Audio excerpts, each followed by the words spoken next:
still here, right? We were just You're still here. Just gave you a blue screen and you were like, well, I guess I don't have a computer anymore. And you just like threw it in the trash and walked away. As someone whose computer totally works, this is hilarious. Zach, can you chime in here? On your part. But I have other computers that do work, which is a big part of the reason I haven't. You have no proof. Yeah, technically, my computer turns on and liquid moves in it. So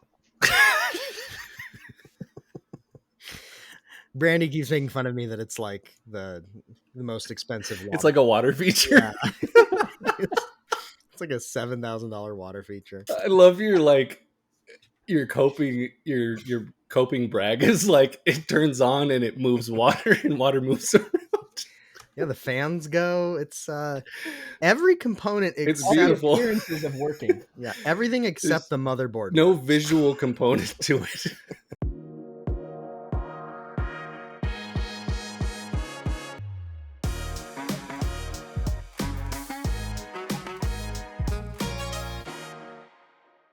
What's going on, everybody? Welcome into Never Lag Gaming. I'm one of your hosts, Levi, joined by the man who fell in the pit, Zach, as usual.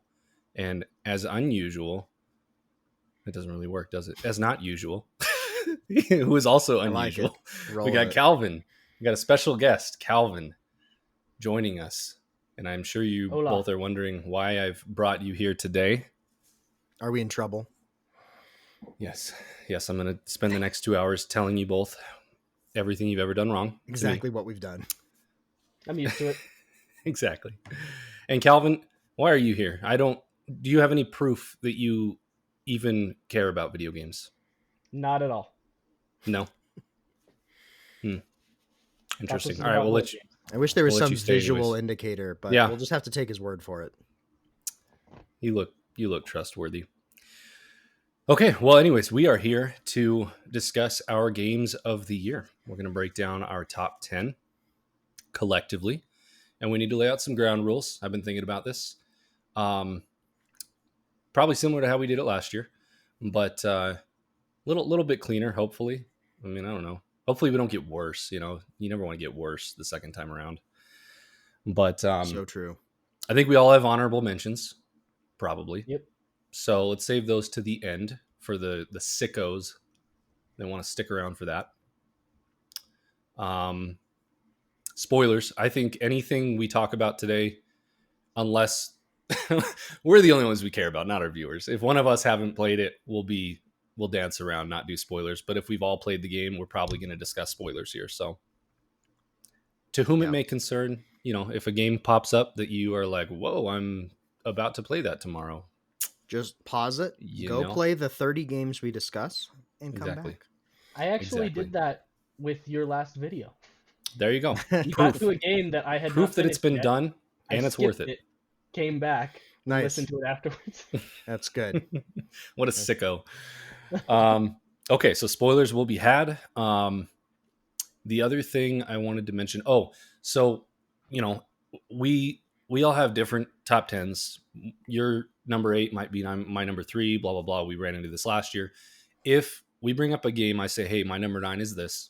And someone else says, I don't even think we should give the number away. I think if it's higher on your list, you just say, I have that higher. And we'll put a pin in it and we'll talk about it at its highest point.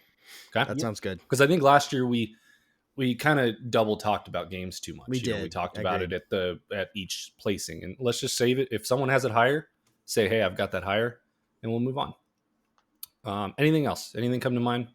Speak now or forever hold your peace. I think that's it. Do you want to start with do you want to start with honorable mentions though, and like build up to the top one? It just feels like I like honorable mentions just at the end as a little like, hey, this is a treat. Yeah, as a treat for anyone who sticks around. Okay. Not a punishment for anyone. I'm fine. I can get on board with that. The only other thing I'd say, I don't know if you mentioned this, is I also I'm not including games that I replay. Like I replayed a couple of games this year, and I'm not going to. You spent a lot of hours replaying games. I replayed, yeah. So I'm not gonna spend any slots the new on games those. you could play. Yeah, well, time. They were necessary. Yeah.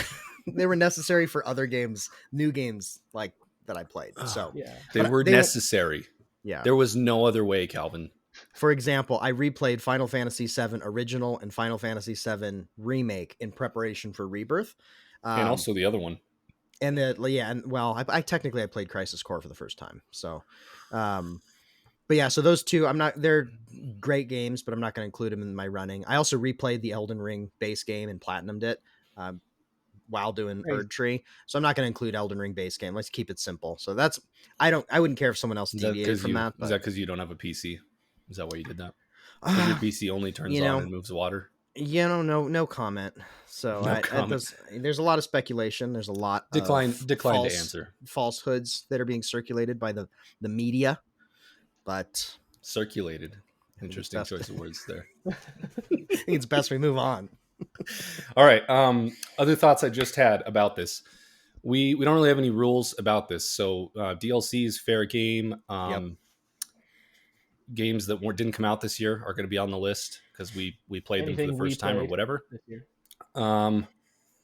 And I think that's it. So we'll kind of from there we'll transition. Welcome, gentlemen, and let's get this 2024 Game of the Year list underway. I will say, just to start things off, I took a little bit of a different approach this year than I did last year because, I don't know. I feel like you guys can probably relate, but you always look back at your list from last year or the year before and you're like, I don't know about that. You sure about that? So this year, I kept juggling my games around here in this top 10, and I had a really hard time with it, and I still don't know if I love where it landed, but I tried to, instead of ranking them like I would on my favorite games of all time, like, is this game better than this game? Do I like this game more than this game? I put a little bit more weight into, did this game define this year a little bit more? What was defining of this year? And that kind of helped me put things in certain places. Whereas like if I were to rank these in an all-time list or what games I think are better or I enjoyed more, some things might shuffle a little bit, but it kind of helped, especially with some of the types of games I played this year. So just a little thought. I don't know if you guys employed any different mental exercise with your list, or if it's just always like these are the order that I like these games in, like at their core. Is that how you? The amount of mental gymnastics I employed is truly dazzling. No, I did something similar. Like I tried to think of what games are good, but also like, what defined the year. When I look back on 2024, like what are the snapshots that really stick out in my memory? Like a lot of times games will like connect to other happenings in life and you kind of get a nostalgia for it. And so I kind of factor that in of like, oh, that reminds me of April when, some of these things were going on in life. And so I definitely, there's a little bit of that in my list. Think about Fall Guys 2020. Yeah. Summer. Yeah. What a time. What a time. For me, I think I kind of wish I'd taken that approach. I didn't think of it that way, but there's still time, Calvin. Yeah, I'm going to change it right now. Biggest thing for me, if it got more difficult than just like obvious placement, and I was struggling, was usually I try to think of like how lasting was my time thinking about this game and my impression. What did I love it, but then as soon as I moved on, did I like forget about it, or am I still thinking back to it and reminiscing? And so try to project forward how you feel a year from now, even though you can't. Yeah, a little bit. Yeah, but it's tough too because a few of these games, I've played and finished quite recently, so I can't do that as much. Yeah, that makes it hard. But for most of them, that did come into play. I was able to look at it and be like, I loved this, but it didn't have the staying power as much. Well, next year we're gonna do a viewing party and watch this and only critique how you handled it and your list and see how you did. So hopefully you do okay. That's gonna be really embarrassing for you. So, all right, who wants to start? Number 10. Who has a juicy number 10? I have a small number 10. Start really small. You know what they say? Start small. If you can't start juicy, start small. That is what they say. You can't start juicy. All right, what's your number 10, Cal? My number 10 is Cocoon. So. Oh, you count. Oh, that was the tail. That was the tail end of last year for me. I think it was for you. I played it after you. It was firmly in January for me. Okay. So tell me more. Have we all played Cocoon? Have you played it? I have not. I have not played it yet. Well, Interesting. there's not Thanks for much to be spoiling the spoiled. Cocoon part of it. Yeah, yeah, the title. There's not a whole lot to be spoiled about it. I mean, it doesn't really have much story, but it's just a small puzzle game, and it's like I said, pretty small, short game. Only a few hours, really, not too much, but it's just kind of beautiful in its simplicity. I think I believe you can correct me if you remember differently, Levi. I believe it only uses one button, other than the analog stick to move around. I think you literally just use the X button for I don't everything. remember, but I think that's right. Yeah, you And use so, that X button a lot. yeah, it's just one button and moving around. And yet with that, they created some um, pretty incredible puzzles. Still simple in concept, but they take it to some pretty crazy places, and um, it was a little bit mind blowing at times, and it was so that's Yeah, that's Cocoon in a I nutshell. would I'd say. agree. I think they did an excellent job with their puzzle mechanics. It even gets a little crazy at times, and it kind of made me wonder how do you make this game design in a way where it doesn't get kind of tangled up in itself.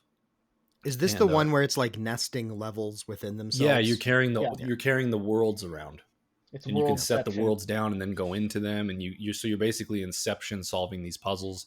It's really cool. The art style is amazing.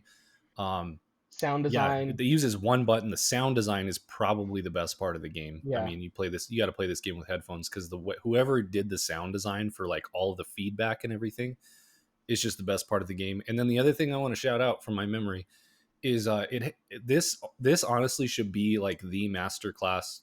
Go look at this game if you're trying to make simple boss fights. I was Like, gonna bring that up. the boss fights are so good in this game for being a game where you literally just have one button. They're just so well designed, and they feel so good, and they look so cool. Massively impressed, because I've played a lot of games that are simple in design like that, and the boss fights can really be disappointing or just kind of boring, or there's nothing to them. The design of these boss fights was just like out of this world. Yeah, agreed. That's something I was gonna mention. Um, and yeah, uh, I think that kind of covers it. It's just like I said, very very short game. Pretty low investment to just hop in and check it out. Um, so I, I I didn't feel like I could put it any higher than 10, but I did think it deserved to be in my top 10. So it's worthy of that shout out. Would you believe me if Cocoon was my number 10 from last year? That sounds right.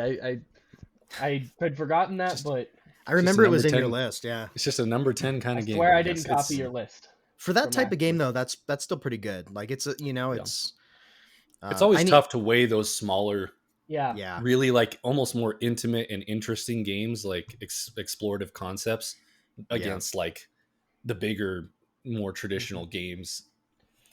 And they kind of end up falling in that like 7 to 10 range a lot of the time. Totally. Even if it's just a perfect game, like all around, just the runtime of it is hard to compare of a really high quality longer game that you spend more time with. Like it's kind of like Limbo, right? Where it's like Limbo is like kind of perfect for what it is, Yeah. but it's also it's not going to supplant FromSoft or I've certain struggled with Nintendo ranking titles. Limbo on my all-time list because it's like an all-time game for me, but it's really hard to put it like in a top 10 or something, you know? Right. Yeah. Yeah. Because it really is one of my all-time favorite games, but this is the it's plight almost, it that needs we its have. own list. And Cocoon is one of the developers or like lead designers was from Limbo, right? Or from Correct. that team? Yeah, it's from the team of Inside and Limbo. So right. I'm assuming the more puzzle-based side than the narrative side, right? Because that's what this game. It's very mechanic heavy. So solid top 10. So that was like the beginning of 2024. Then Yeah, that was January. January. It was the very first game I played of the year. New Year's, Calvin was playing Cocoon. Oh yeah. All right, Zach. All what's right. Number 10. Is it juicy number or tiny? 10. It's juicy. Number 10. It is a big juicy. I'm not gonna say boy because it's not a boy. It's a game. Metaphor Rifantasio. Is my number 10. And how far into this metaphor are you? I looked at like the headings of a walkthrough to kind of try and orient roughly how far I think I'm about a third of the way in, and it's a long game, so I'm like a good. So you put 20 to I'm a good 30 hours? 20 to 22 hours in, somewhere around there. I think maybe a little more. Actually, it might be like 25, but sometimes I leave the pause menu and I'm like doing kid stuff. So over 20 hours, about a third of the way into Metaphor Refantasio, and there's something special about this game. Like a lot of people, this was their game of the year. Obviously, it was up for nomination for game of the year, and it won awards, I think, for best narrative, and I forget what the other. It won another award too, I think. I think it But won art design, that's what it was. It was art narrative, and design. RPG. Yes, that's right. It was those three, and I can see it. This is a weird game.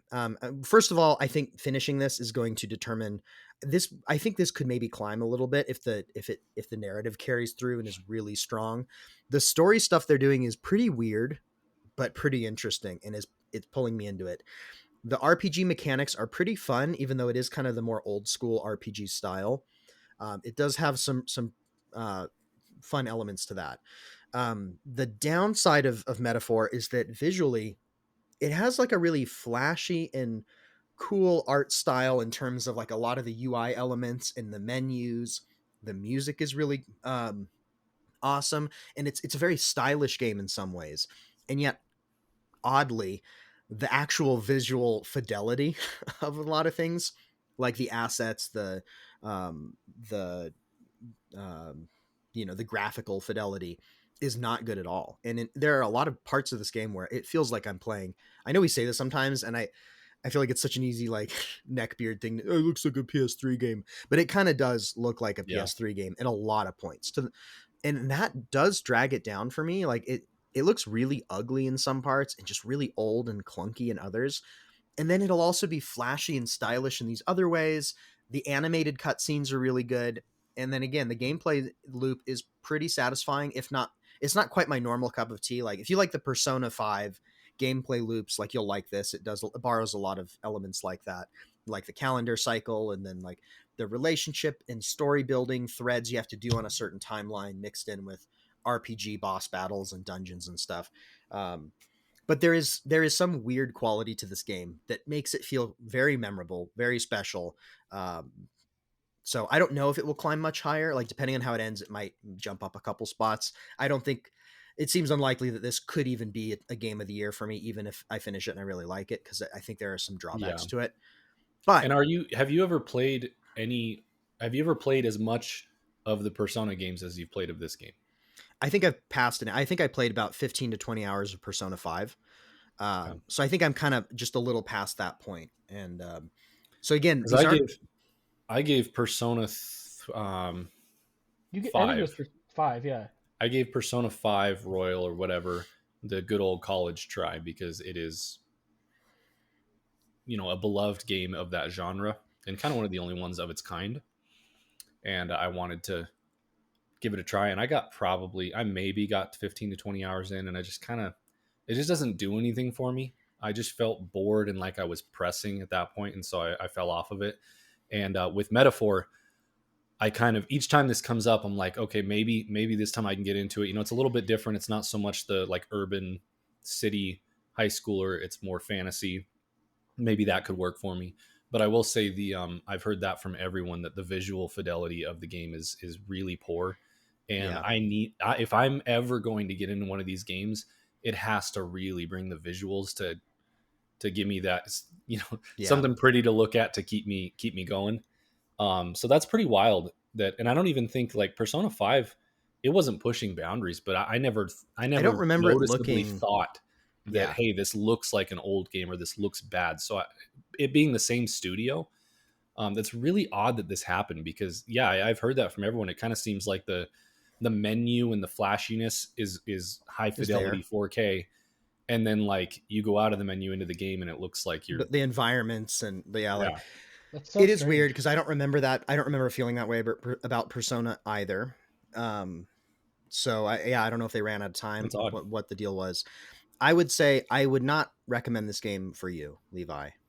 No, I think the visual aspects will bug you, but then also the gameplay loop is similar enough to Persona. Like I think there are probably some differences like fans will be able to point out, but the core loop of this game is pretty similar. So if that wasn't clicking with you, Yeah, I don't know that it's this will. medieval Persona 6. Right? Yeah. I mean, Yeah, and it's weird. Like like part of what I love about this is they get really weird with the story in a way that is very fascinating, and it makes me want to know what's happening. I think you would be intrigued by the story, but I don't know if that's enough for these other things. And that's also why it's lower on my list, is it's like I think they do some things exceptionally well. I think there's a lot of creativity here, and I would rather studios do things like this where they try and get crazy creative with a certain aspect of their game. Um, but then to like just have something that is just decent across all fronts. However, it is kind of weird that the visual fidelity is what it is. yeah, And I also just think functionally this is just not the type of game that is your cup of tea, and it's a no, little outside of my, like, it's not my normal thing either, so that's kind of why it's yeah, lower. But cool. anyway, I'm coming. Watch I'm a coming to story terms. recap on YouTube. yeah, there Yeah, you well, go. that's the thing Yeah, I was going to mention is that like I'm coming to terms with the fact that I may just not like traditional older RPGs. You know, I just maybe yeah. they're just not for me, even though there's elements I like. But it's tough with games like this where I have heard the characters are excellent and the Hmm. story is like great to the end. It ends excellently. So with games like that, it's always so tough because you want to experience that story, Yeah. but you don't like the gameplay, so you don't want to put in 80 to 100 hours, and you cannot experience a video game story through a YouTube It just doesn't. slice No, up. it It's is not not. gonna Yeah. do Because part of the anything to you. experience is living it, It's like the time too. It's the time it's the between time. things and Yeah, I the thought of space this with between like character forcing. moments. I thought Yeah, of this with The Last of Us, because like we have the show and the show's really good and you spend a lot of time in the show, but I remember there's a little something missing from the show that I felt in the original game, and that is that you're the one putting in the effort and the time and like actively participating, like as Yeah, Joel with Ellie, and that's why it we just like makes video the games. relationship feel even stronger than you can Yeah, quite get to. So I think that's true. It's a little bit hard to just it's a catch leave. 22. You know, it's Yeah. why we love them, but also it's if you don't like the gameplay, you're just never gonna really experience that story the same way other people get to. So, all right, Levi, what's yours? my number 10 is I'm almost still deliberating in this very moment. It's humanity. feel Oh, the Humanity. strongly about it. humanity. Oh, the humanity. Oh, the humanity. It's a little bit tougher because I started this game a year or two ago and played like the first 20%, and I think it was a PS Plus thing, you know, which always kind of cheapens it a little bit, and I just kind of fell off of it. But I came back to it this year, and this is a heck of a puzzle game. Like it is just it's so unique in that like it has really well designed puzzles that are just the right amount of difficulty.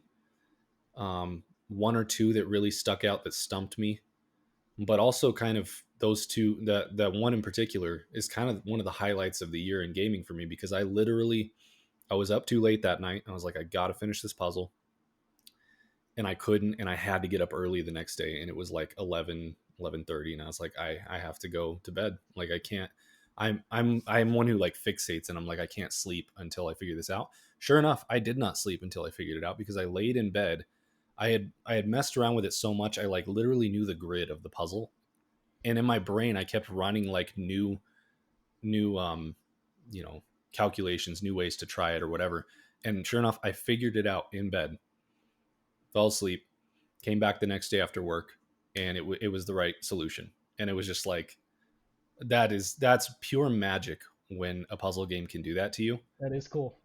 Pure magic. And so that was such a cool moment. But aside from the puzzles, this game brings such a weird, like old school Sony Japan energy to it. Like it's just weird and immersive.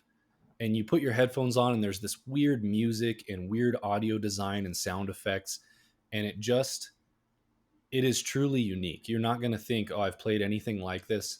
And I think that's why it's going to stick with me, is because you know those are the games that really stick with you. Something that's feels so different from anything that's been done.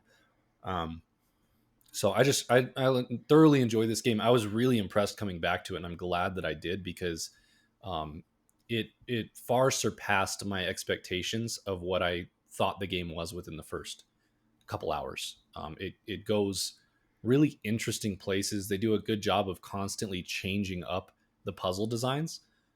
So like, one section you're doing this, the next section they'll introduce an entirely new mechanic that maybe feels less like a puzzle and more like a real-time RTS. Like they just constantly are changing it. And then out of nowhere, this game introduces boss fights. And you're like, how is there a boss fight in this game? And they're weird, but they're cool. Some of them are more puzzly. Some of them are more real-time. And just all of it. The audio design, the visual design of everything really left an impression on me. And like, I highly recommend it to, especially you, Calvin. I know you like these types of puzzle games. I think you do too, Zach. I think the element of the visual and audio design, I think makes it an even easier recommendation to someone who maybe doesn't love puzzle games, but likes them. I think this is just a pretty easy recommendation.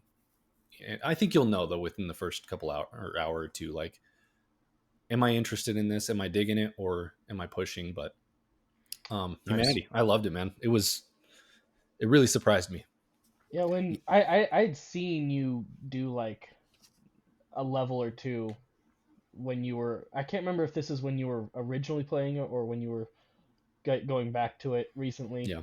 But I had seen you like on a few different levels, and so I kind of know what the game looks like. And from that, like, it looked interesting. I was like, yeah, I can see the appeal, but it just didn't, nothing about it really grabbed me, and I wasn't like, oh dang, I gotta jump in and play that. But hearing you talk about it and that there seems to be more than what it looks like, and just the quality of it, I'm very interested. Yeah, I'm very intrigued by this. I will play it at some point because I've looked up some video clips too, as you described it, and it looks like a bit of a weird fever dream. Like, there's a unique quality to this game that I'm intrigued by. I like puzzle games. Yeah, and it's a fever dream in a way that really works for me, because some fever dreams look like fever dreams and they don't work for me. But like this one, visually, as I was playing it, I got the feeling like if I were making a game, I would want it to look like this. I love the textures and the sharp lines, and it's just very, I don't know. I like the design of it, so that played a role. But yeah, and Calvin, it starts off pretty simple, so I think maybe that's why I fell off. But it builds on those mechanics, and as much as it does more and more, you also just come to really enjoy.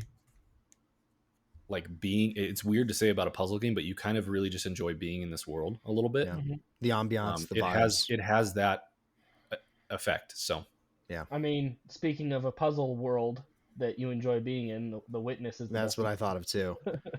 Yeah, I never finished The Witness, but I liked being in that world. That is kind of. I feel like that is more of a one of a kind game. I don't think that's a standard. Yeah.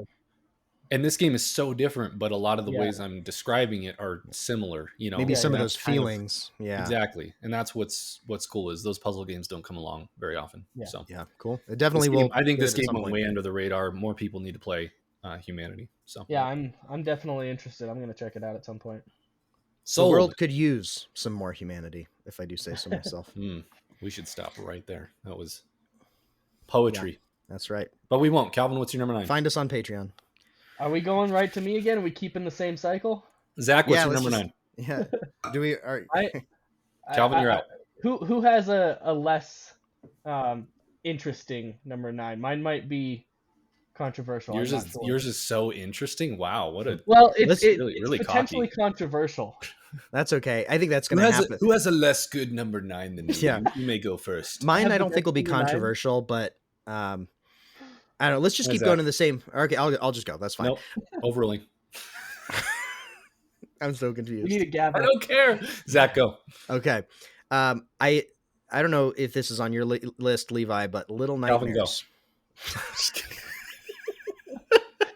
Oh my god. Oh, it's all about timing. Little Nightmares is number 9. My number 9. I put Little Nightmares 1 and 2. I kind of. Now, did you? Okay, you combined them. I combined them. The same thing. Okay, cool. That makes me feel better. Yeah. Is it higher on your list? Should it's I wait? Higher. It's higher. Okay, cool. So we'll number get 9. there. That is Calvin. That is that is a travesty. Number 9. Well, Calvin. I had a lot of great games this year, Calvin. That's you. Oh, that's true. You played. Yeah, played. it was a stacked year. Calvin, it's your turn. Just wants to get the attention off. Mm. All right. Yeah, I don't know. I've You forgot? debated this so much, and felt like that this can't be right. But as I keep looking at the list, I've it questioned. seems to be the only way it lands. So Dug All deep right. into my soul. my number Let's hear 9 it. is Astrobot. Whoa. Oh. Ooh. Yeah. Zach, higher? Higher. All right. You've been overruled, Calvin. Yeah. So Number 9. Okay, we'll come back to that. I have a feeling we're going to be skipping everything in round 9 here because my number 9 is Stellar Blade. yeah. Ooh. That Interesting. is higher for me. It as is higher well. for me. Look at that. Number 9. We agree to disagree. Nice breezy, quick number 9. Yeah, we'll breeze right through that and we go. all disagree. We all disagree on things that are yeah. The Little Nightmares disagree 1 and 2, Stellar disagree. Blade, and Astrobot for number 9. Interesting. We'll come back to it all. We'll go to my number 8 because we won't be able to skip this one. It is Ultros. Mm-hmm. Because none of you Neanderthals will play this game. I know. I started it, but I didn't get far enough in that I'd include You've left me alone. I need to to get shout back its praises. Yeah. I played like an hour or two, and enough that I was like, this is intriguing and cool, but not enough to like include on a list or anything. But yeah, talk about Ultros. Yeah. It is. So it's a Metroidvania. It was very eye-catching in its design before it came out. I think was the biggest thing. But when I first saw it, it was actually more of a, I don't know, more of a turnoff than like intriguing to me because it does. Calvin has this opinion.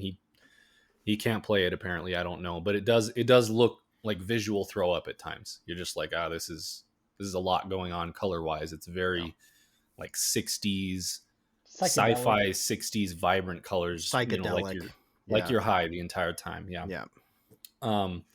So I didn't when games do that, I tend to kind of be like, they may not have the substance. They may not have the stuff, the juice here because they're trying to bring you in with some visual flair or whatever. Not unlike Stellar Blade. But this game really brings some interesting, unique things to the table. I'm repeating myself from Humanity. That seems to really stick out to me. But I've played enough Metroidvanias since Hollow Knight in 2016 that I love the genre. And when a game does Hollow Knight 2016 very well, we've had a few of them. Ori is excellent. I'm trying to think off the top of my head. I can't at the moment, but I've gotten to the point where I need something new. I need a new take on the genre. That's why I always really like Yoku's Island Express. It's just a bizarre, really well done take. And this is another thing like that. It turns a lot of people off to it because people think it's a roguelike. They think it's not a roguelike. Then they play it and they're like, oh, this is a roguelike. And it's not. It's all tied into the story. You do kind of reset at various points, but the map, certain things in the map change, certain things in the story change. You're able to keep certain upgrades over time. There's meta progression between each run. And by the end of the game, it's very clear why things reset and why they need to from a gameplay standpoint as well. But I guess the biggest selling points I have for this is if you like Metroidvanias and you like inventive new takes on the formula, then you gotta at least try this. Like, and you gotta try and push past the first couple hours because it can be a little disorienting at first, but once you get the hang of what's happening, there's some really cool mechanics, and the ones I will shout out here briefly. I loved that this game has an interesting take on combat. I've heard a lot of people say it's overly simplistic or there's not a focus on combat, and that's kind of two sides of the same coin. I like the minimal focus they did put on combat and how they did it. There's a focus on precision and like decisive combat rather than just kind of a hack and slash, mash a button approach. It really wants you to know your different combat abilities that you have available and kind of pursue combat like a samurai would, is kind of what this combat system, I guess, reminds me of most. You want to be very precise in what how you're choosing to take down an enemy. I thought that was really well done and interesting. And then the other part is, I don't want to spoil it, but later in the game you unlock a new objective that really kind of comes to define this game and makes it what stands out to me. And it's basically connecting the world, um, kind of metaphorically, but also literally. And so you then are going through this entire world trying to connect everything together. And the way you do that is there's a plant system in this game, which is also really weird. You can collect seeds that are different types of plants, and you can plant them at various points. There's soil you can find. And so your job is to kind of hodgepodge certain what plant would work best here for what I need, what plant do I need over here, and over time connect this world together. And it's just it can be frustrating at times, a little cumbersome and weird, but almost in a way that like plants are organic and they do weird stuff. And I don't know, it all really worked for me, and it really stuck with me, and I really enjoyed that section of the game. So um, yeah, I guess I can call it there. Yeah. The hour or two I played was very intriguing. I like the art style was working for me, and I like Metroidvanias. I'm intrigued by that. I did have the initial reaction you described of not thinking this was a roguelike, starting the game, hitting one or two resets and being like, this is a roguelike. And that I'm not a huge, like, there's occasionally a roguelike will work for me, but I bet you 80% of people who tried this game fell off yeah. for that reason. I was part of that same experience, since I kind of fell off, but you love it so much that I'm like, okay, I need to go back and try it. And then I think the way you've described it makes me understand there are some different elements that I think will make this worthwhile. So I do plan to get back to this at some point. I do like that it's doing some very different and unique things in the genre. Like, as much as I love Metroidvanias, I'm starting to hit the walls that you and many other Metroidvania players hit, which is these games start to feel similar. You start, it's the same, a lot of the same types of upgrades. This felt pretty unique and refreshing, and that is meaningful. Yeah, 100%. The design of stuff is dope. Like your character, yeah, he's dope. And then like the little save points that you get in are like these little spherical chairs. You know, like if you think of a little pod, like a little pod chair that exists. Yeah. It's like a sci-fi pod chair, and like the glass window comes down, and he jumps into it, and it just has a really sick design to everything. Everything looks cool.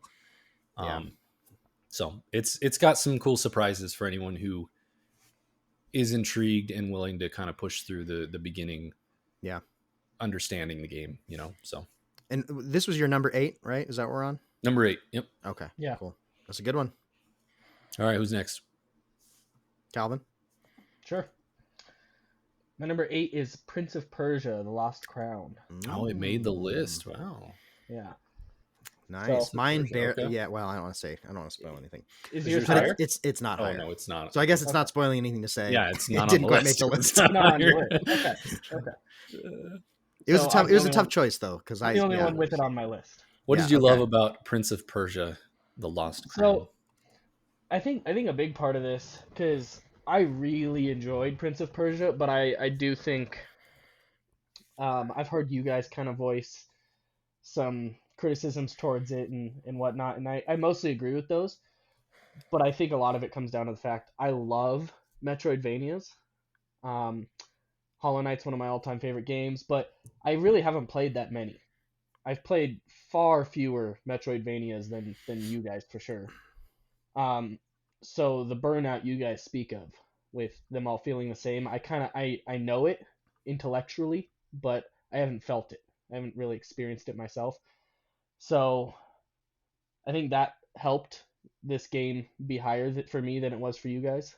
But yeah, I really enjoyed it. I feel like the art style, the art direction, all of that was top notch. Like 10 out of 10. I loved the story. I think the story was really, really good. one of my biggest complaints about the game overall, which is no small thing, was actually just the ending. The ending was a little bit of a disappointment to me.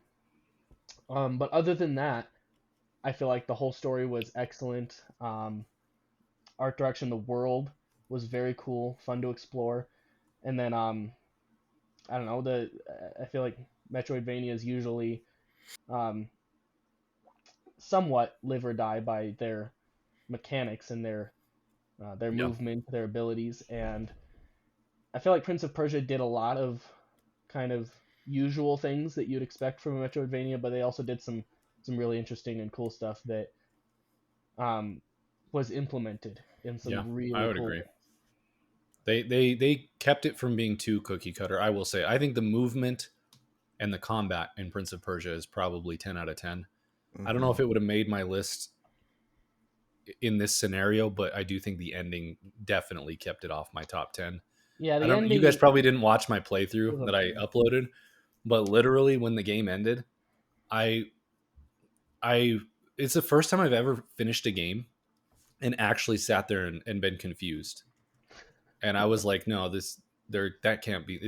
Like, is there more after the credits or something? I don't know. I don't know if I'm just retarded or what, but like I genuinely did not see that as the ending of the game. It just felt It unresolved to me still. I don't really know either. Because another friend of ours, he played it, and I asked him, I talked to him about the ending of the game and kind of asked him if he had similar thoughts. He didn't have any issues with it. He thought it was normal. It didn't register Yeah, to but him that at was all. But Chris. no, it was Brandon. Oh, Um, okay. All right. Yeah, but that was Brandon. Damn it, that was Brandon. um, but yeah, I feel like the end boss, like story wise and character wise, I thought it was good enough. Like it was fine, but it just the production of it felt weird. Like all the other bosses felt really theatrical and really cool and epic There music was and stuff. no music in that There was fight. That like was no weird. music for that whole It was fight, very quiet.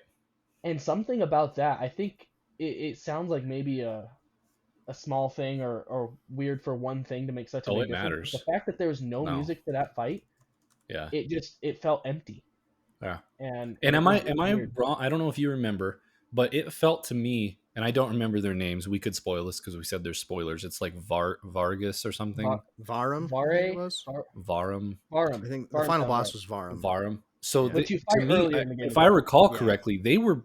It really felt like they were building up to like he's been the bad guy all game, but there's something beyond that. Yeah, it Because felt like they were setting up a twist, and then it was yeah. just like, And to oh, me, this it is just just felt it. like with the no Yeah, I music agree. and that being the end, it felt like we ran out of time. Wrap it up, put a bow on it, add some credits, let's Yeah. push it out the door. That's what I it felt kind of, like to me. I kind of felt the same way. I thought maybe the no music is kind of one of those things where they're trying to emphasize like the intensity by all of us, like it's different than the rest. Like you always Right. have The music and then space you have none. between the It Which sound. didn't come across that way. now conceptually I think is a cool idea, but I feel like it didn't feel that way. If Like that was the case, it was not well it didn't executed because feel it it just didn't felt feel like empty. that if that was the intention. Yeah. Yeah. And I have to imagine, well, it could have been they ran out of time and then tried that opening, but I don't know Yeah. But then I Still also think agree it's with on you. Like it purpose. felt like they set up. I thought these bigger reveals were happening, and then it was just like, nah, he's the bad guy, and Yeah, I was that was legitimately waiting to disappointing. find out like what's going on. There's more to this. What's good? And then the game was over, and I was like, what the heck? Yeah. So But yeah, my, as I was saying, that is my biggest disappointment with the game was the yeah, ending. Um, Yeah, which sucks. I mean that yeah, matters. That's a big deal. it can kind of leave a bad taste in your mouth, and I Um, think, yeah. yeah, oh, go ahead. I was just saying, it's tough because like endings don't necessarily ruin things for me, like games, books, but it does leave a bad taste in your mouth, and it can drag things down. Certainly, like Yeah. I think I almost had Prince of Persia on my list. I think it's a very great game. Like I loved it. It's memorable to me. Has a lot of good strengths, but I think that might have been the piece that was just it knocked it down just enough that like one or two other things made the cut above it. Yeah. Yeah. So And for me, I think that I actually recently kind of went back and watched video clips of games throughout the year to just kind of help form my opinion, especially the games more early in the year.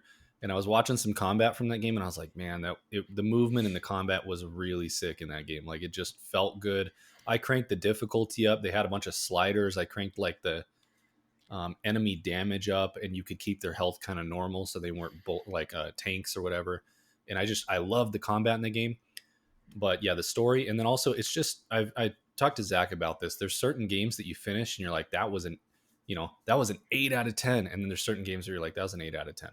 It can be different, and this one is just one of those that I finished and I'm like, that's an 8 out of 10, but it did not stick with me. It's because the game in many ways just kind of was gone as soon as I was done. This game, it felt like it promised a 9.5 out of 10, and it was doing some things that were in a 9.5 out of 10 territory. It was on trajectory.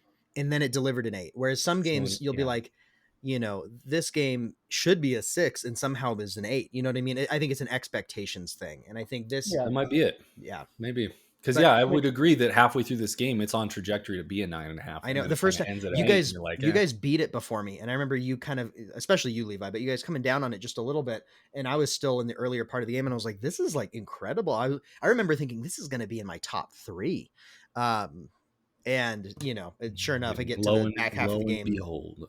I'm like, okay, this is not top. Well, it was almost number 10, but not quite. I'm glad it gets some representation. 8 is a very respectable, and it is a good game. Yeah, it's worth being on a top 10 list. I don't know. It was a stacked year for me, but I'm glad it's on one of our lists because it is really good. Yeah, and so I absolutely agree with it's got some flaws and it's got some disappointments, but for me, talking about what stuck with me and things, you're talking about the movement and the combat, all of that it stuck with me enough. And then also one of the biggest things was the time mechanic, and I think one of the abilities you get is to you place a clone, and then you can recall yourself to the position of that clone.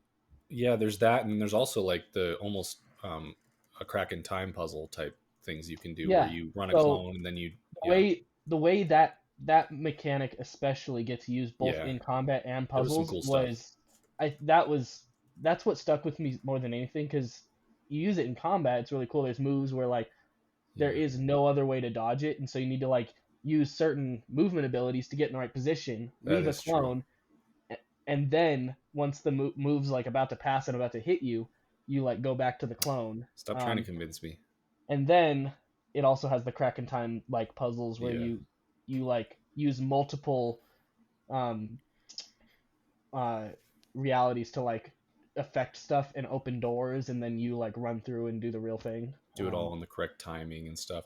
Yeah, man, this is one of those games This is one of those games that might over time, once I kind of reset my expectations for it, it might get a little higher for me. Yeah. But like you said, coming from a 9.5 to an 8 just kind of leaves that taste in your mouth for a while. And then once over time you're like, okay, this is an 8, then you start to appreciate it for an 8 a little bit more. And the combat movement is really just top notch in this game. And then just I already mentioned, the art direction and the world design. The world design I loved. Me too. It was good. I love the areas. Yeah. Yeah, and a lot of those areas you get to a vista, and it's it's like a painting in the background. The one where you get to the great art style wing or the head of that giant bird in the background. Yeah. Pretty incredible world building and design. Yeah. Oh, I just realized you have some video game props behind you. So. Yeah. You all do right. Games. You're qualified. All right, Zach, what are we at? 8? We're on 8. So I was just going to say, I think for me, Prince of Persia was an 8.5. It was closing in on 9 territory, but I'm glad to see it represented. My number 8 is 9 Souls. And okay. You're not finished with it, are you? I think this could be higher for me. I am a little over halfway. Because if you had finished this, I was anticipating maybe it could be top 5.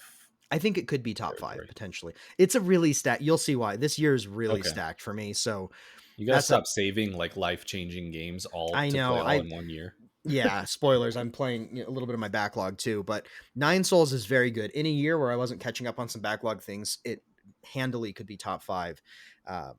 I think, and I'm assuming it sticks the landing because I've kind of heard that sentiment a lot. 9 Souls. What does it do best? I think 9 Souls, the combat and the movement is excellent. The vibes are really good, and the story is really good. The combat, The art style is really cool. the art style is really cool. The combat is very Sekiro-like in the fact that you kind of have a rock paper scissors system where you have a few different abilities, and it's cool because up to the point I'm at, it continues to kind of add not just abilities, but like different ways to use some of the techniques, and kind of building on what you've learned about the different rock paper scissors elements. And so, in Sekiro, for example, when someone, there's someone with a spear and they stab you and it's like a red attack, or it's like an unblockable Do a attack Mikiri normally. counter. Then you learn the Mikiri counter and you can now block that type of attack. There's some things like that where they're unblockable attacks, that you learn a variety of ways to deal with those that is different than your normal parry system. And anything that's not unblockable, you can parry, and the parrying is really satisfying. And Do they have a posture meter? Is there a posture type system, or do you just negate damage? it negates damage.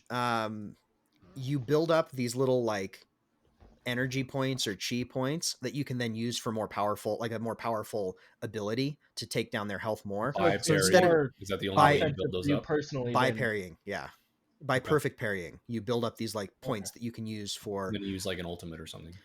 It's not quite it's faster than that. It's not like an ultimate so much as it's like a special move that you will get to inflict more damage. But it's also like part of the dance. Instead of being ultimate where you just take over the screen, it's like, okay, in order to the points I've used, you have what's called like a talisman that you attach to an enemy. You like jump past them and attach a talisman.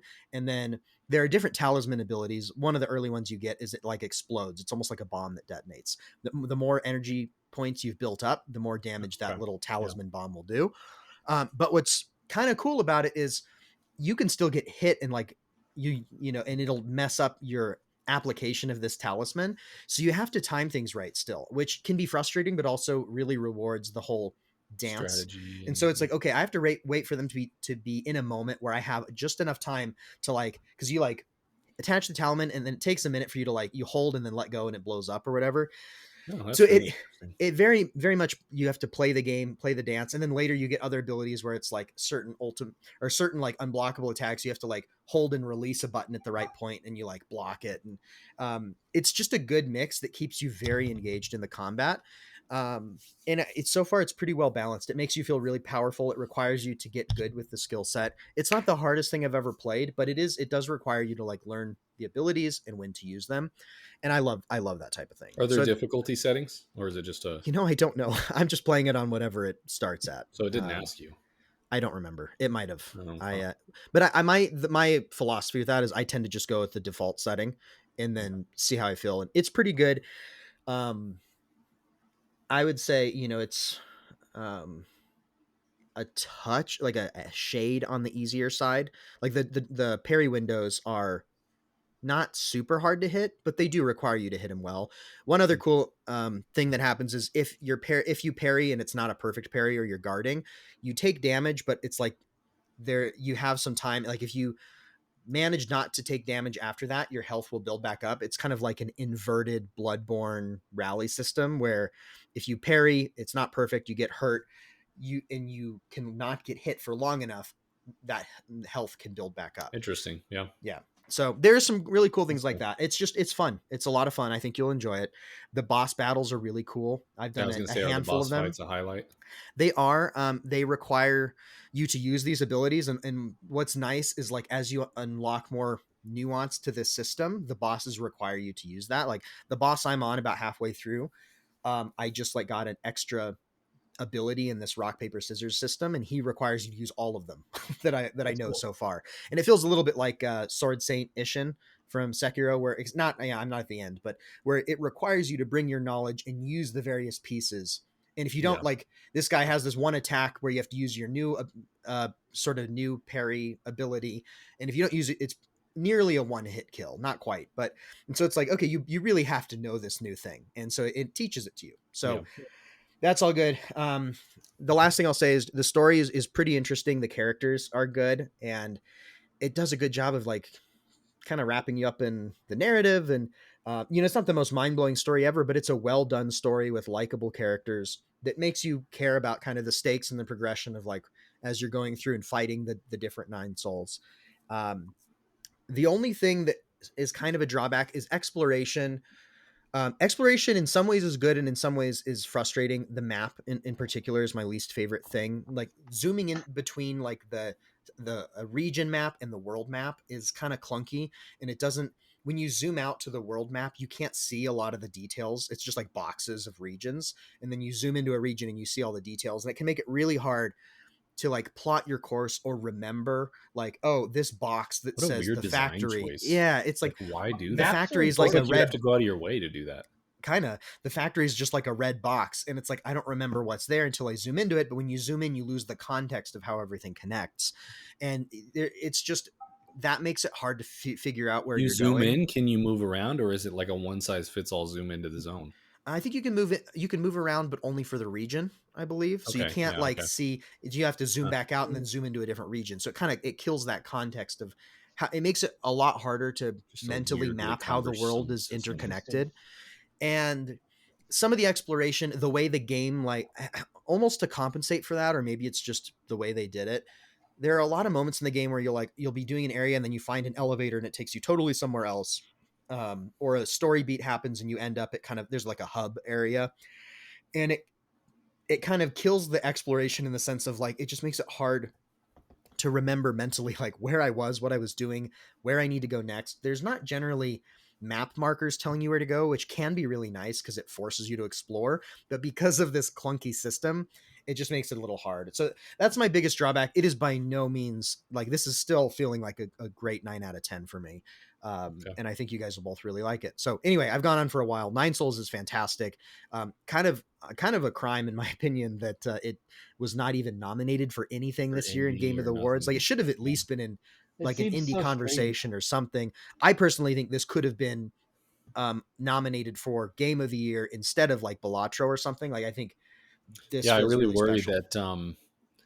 that that kind of shows that it didn't sell well enough, and it sounds like they made a really good game, which means that's a bummer if it didn't do Yeah. well and we don't get anything from them or anything like this again.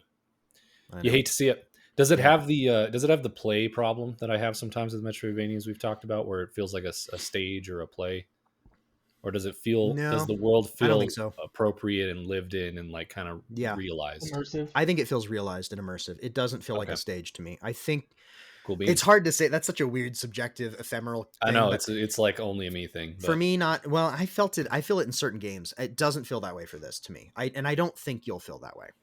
okay. Well, Yeah. I'm thinking Nine Souls might be on my top 10 next year. Next I year's hope it's so. always tough, but It's always Yeah, it stacked. could be. So it's on my my queue to play. So the I think you'll immediate both queue. enjoy it. Yep. All right, we've all done 8. We all did now, 8. right? yeah, We're on to Okay. 7. Calvin, me or you? 7. 7. 7 now. I have a feeling that my number 7 is also on your list, so maybe I can throw it out there and see what. All right, happens. let's hear it. My number 7 is Jasant. Ooh. Zach, you didn't play Jasant. I didn't play Jasant yet. My number 7 is Jasant. Hey. So maybe we should wait 5 seconds How and about now we can that? talk about it. What a coinky dink. Yeah, Calvin, let's put a pin in that and go to mine. Yeah, Let's talk about my number 7. Yeah. Let me take over this. you have better number 7 taste than me. Yeah, I mean, I didn't want to. Yeah, I do. That's interesting. It's crazy that we landed on this. I actually had Jasant at 4 for the longest time. I can't remember exactly. I think very similar. I had it a couple spots higher for a while. And if I were ranking my games in a more like, this is how I feel about this game, like in a vacuum, long term, Jasant would be higher for me. I agree. But I took the turn of like, I kind of want to pay tribute to what made 2024. So this is kind of that weird thing where Jasant is going to rank maybe in my top 20 all time, but it's number 7, 2024. It's that weird spot. But yeah, Jasant is just, that game blew me away. I feel confident, like for what it is, I feel confident calling it a masterpiece. It is, man. And it didn't disappoint too. It seemed so simple at the outset, and in a lot of ways it's a very simple game. It's not complex mechanically, and it never really deviates from what it is. So it's kind of what it is the whole way through. but somehow what it really comes down to is world building and immersion. Mm-hmm. The world building and immersion in this game is so good, and those are, again, for me, innovation, new ideas, and then immersion are like my things that really games stick with me. And this game, um it went places I didn't think it was going to go, world building wise, narrative wise. Whereas mechanically it doesn't get too much different.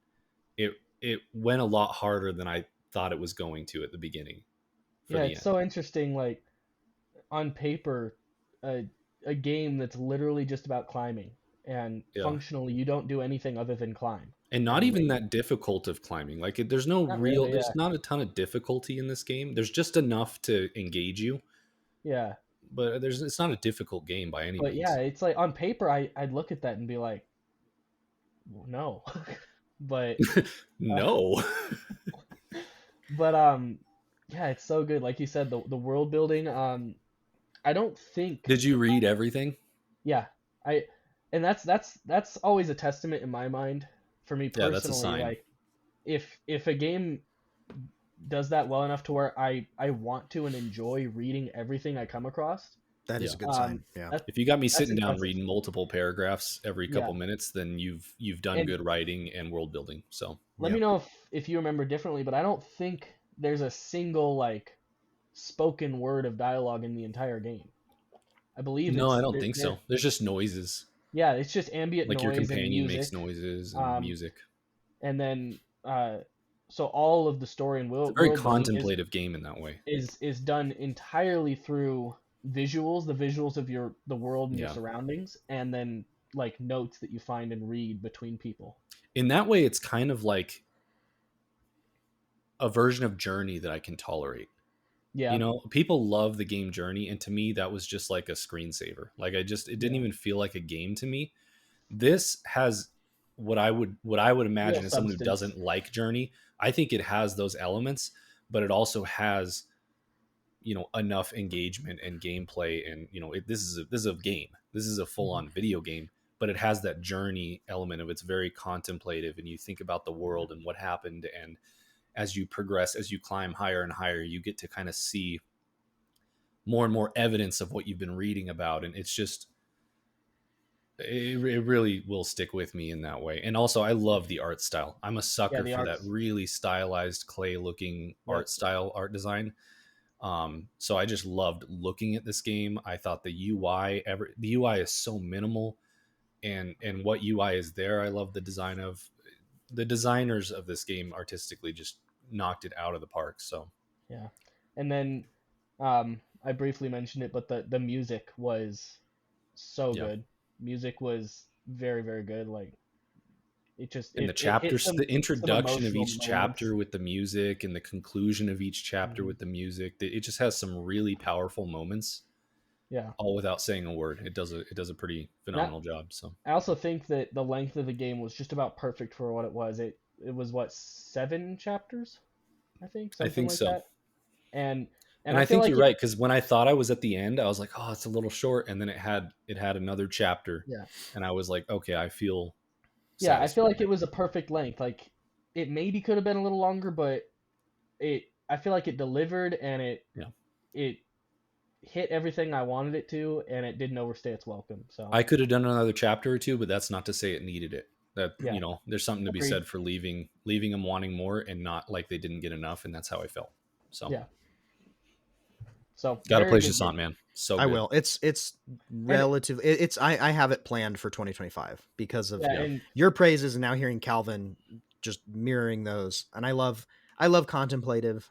Um, sounds cool. I will get to it. It's such a cool world, and you just, oh yeah, it's, yeah, man. and Jasant it is was awesome. I think it was it, way overlooked. I don't think there's no way enough people have played Jasant. yeah, I haven't So ever like seen anything about Jasant other than I don't think it was nominated me for anything looking up last year. something This on came out YouTube. late last year. Yeah. Yeah, So I don't know if it missed the cutoff or if it didn't get enough people, but this game should have been nominated for a couple things. but for So going back to kind of the world building and the narrative, like it was one of those where again, no words spoken, but just the immersion in the world that it puts you in. There were a lot of times where you'd be like in a place And because of what you're learning through the people that you're reading about and how life was here, you're able to like you start like imagining and visualizing like how this world works, and it does a really good job of painting that picture for you, even though you're here when everything's kind of gone. So And it also does that in a literal sense, doesn't it? It gives you kind of like the conch shells, contemplative memory flashback type yeah. things where you get to kind of see the world. I don't know. Well, Yeah, I'm trying to kind of, remember. yeah. It like plays ambient sounds of when people were there. Oh, that's what it sounds. You're looking Yeah, at the world as it is now, but you're yeah, hearing sounds of things that happened back then. yeah. It's Which very, is one of man. those. It's like Yeah, something I would never think of, but that like that alone almost has an emotional hit to it. Like it's Yeah, it I so can does. see that. This game is yeah, very curated this game is art. You know, all yeah. games are art, but this game is art, like in a Hmm. way that most games are not, I would say. Yeah. So So Awesome. very good game. it's tough to have it at 7, but here we are. Yeah, That's yeah. how It this Like I was said, goes. there's it a was reason. So also what's up your somewhere around 4 for me. yeah? What's your number 7, Zach? My number 7 is Stellar Blade. I think Mm. Levi, this was your number 9. This is my 9. Calvin, is higher, this on It's your higher list or for higher? me. Higher. higher Okay. for you. Calvin Yeah. loved him some Stellar Blade. What'd you like so much about Stellar Blade, Calvin? Huh? Yeah. The Wait, I mean, was can it tell her me later. personality? Just kidding. That's what I love about you. Because You that got was great my favorite part. personality. What was her name? Eve. That's what I love about you, Yeah. Eve. You got a great personality. Great Personality. personality. All Okay, right. so we'll put a pin in it. Yeah. All right. Well, if Well, that's we the could. case, let's go to your 6, Zach. My number 6. Oh, Okay. is it 6 for you, Calvin? Yeah. I was gonna All say right, we let's can do move that. on Let's pretty talk do about that. it quick. then. Okay, Calvin, your Yeah. Stellar Blade. My number 7, your number 6, Levi's number 9. So I guess I should talk. Anybody? Maybe should I? Anyone? Stellar Blade? No, I think That was a great setup. You're like, let's talk about it. I think we've said all that needs to be said about her personality. She has a great personality. Yeah. So I thought Stellar Blade was a ton of fun. And I feel like this game is a little bit underappreciated. Like a lot of people like this. This definitely got attention. I think this was nominated for best action game, and there might have been one other thing it was nominated. I thought it might make Game of the Year nomination, but it did not. It Huh? didn't quite make game. I could have seen it, but I also it's kind of Earlier on the in the line. year, I thought that. I Early think in the it year. also. It definitely makes sense for at least action nominee. I think it made sense over Balatro. You know, not to. I wanted like it to win action. Yeah, I I hoped wanted that it would win action. in that. Yeah, I wanted it to win action as well. I didn't play Black Myth Wukong, so I can't say how I would compare the two. Yeah, me neither. However, I really liked Stellar Blade. I thought the combat was a ton of fun. It also had a good parry system and kind of a rock paper scissors. There was multiple facets to combat that made you like, you know, be strategic, but it was also very real time. So it took your reflexes and all these things. There was kind of the ultimate ability thing, which was kind of fun. There were some ultimate powers that got a little overpowered at points, to the point where it's like, you know, I would kind of choose when, you know, to not use them to try and really get into the dance of it. And I think when I got into the dance, this game really shined. The boss fights really shined. Some of the in-between areas, like the desert or certain places, were not super well laid out and felt a bit old in their construction, like a bit like archaic in terms of game design. The story was cool, had moments that were maybe some of that, maybe it was more some of the execution of certain things along the way weren't always my favorite, but a lot of the big moments hit really well. And the ending, the last couple of sequences leading up to the ending, Mhm. the going up the tower, you know, without saying too much more, going up in the space thing. Yeah. I guess we're doing Let's spoilers. spoil it, yeah. Going Yeah, up the into space space. elevator. Yeah, the space elevator, and then the whole space station section. You know what? Let's not do spoilers. Yeah. I'll edit this out. And then Levi, you go. That On whole second thought. sequence was so cool. Like the set pieces and the locations of like the space elevator, and then the boss fights throughout that whole sequence was incredible. This had some incredibly fun and memorable boss fights. And then the ending was really neat. There's multiple endings. It felt very Souls-like in that way. I thought this story Great got a lot ending. of hate from people online, and for a while I kind of felt that way. And then I felt by the end, I didn't. this was a Yeah. really I fascinating. never really. I think yeah. it's, for me, it was more the execution. I think some of the like the way lines were delivered by characters, certain but voice actors. that to me felt more this style of game, this kind of Japanese. It felt very just like that's how they Yeah. do these games, honestly. Yeah. And to me, it's not my style. I don't usually like it, but I actually like I liked the characters in this game, and by the end of it, I felt a certain way about each companion, Lily Adam. Adam. Adam. Yeah. You know, I felt a connection in different ways to both of them. And I liked them this both little too. trio that you had, it wasn't the most moving I've ever had in a game or whatever, but like I liked But you them cared by a the little end of bit. it, and I was Yeah. impacted by the ending. So Yeah, I was too. So I thought it was a meaningful and a good ending. Yeah, it was a blast, and I yeah, think um this game had some rough edges. There were parts of the game that felt like I was just trying to get through filler to get to the next boss fight.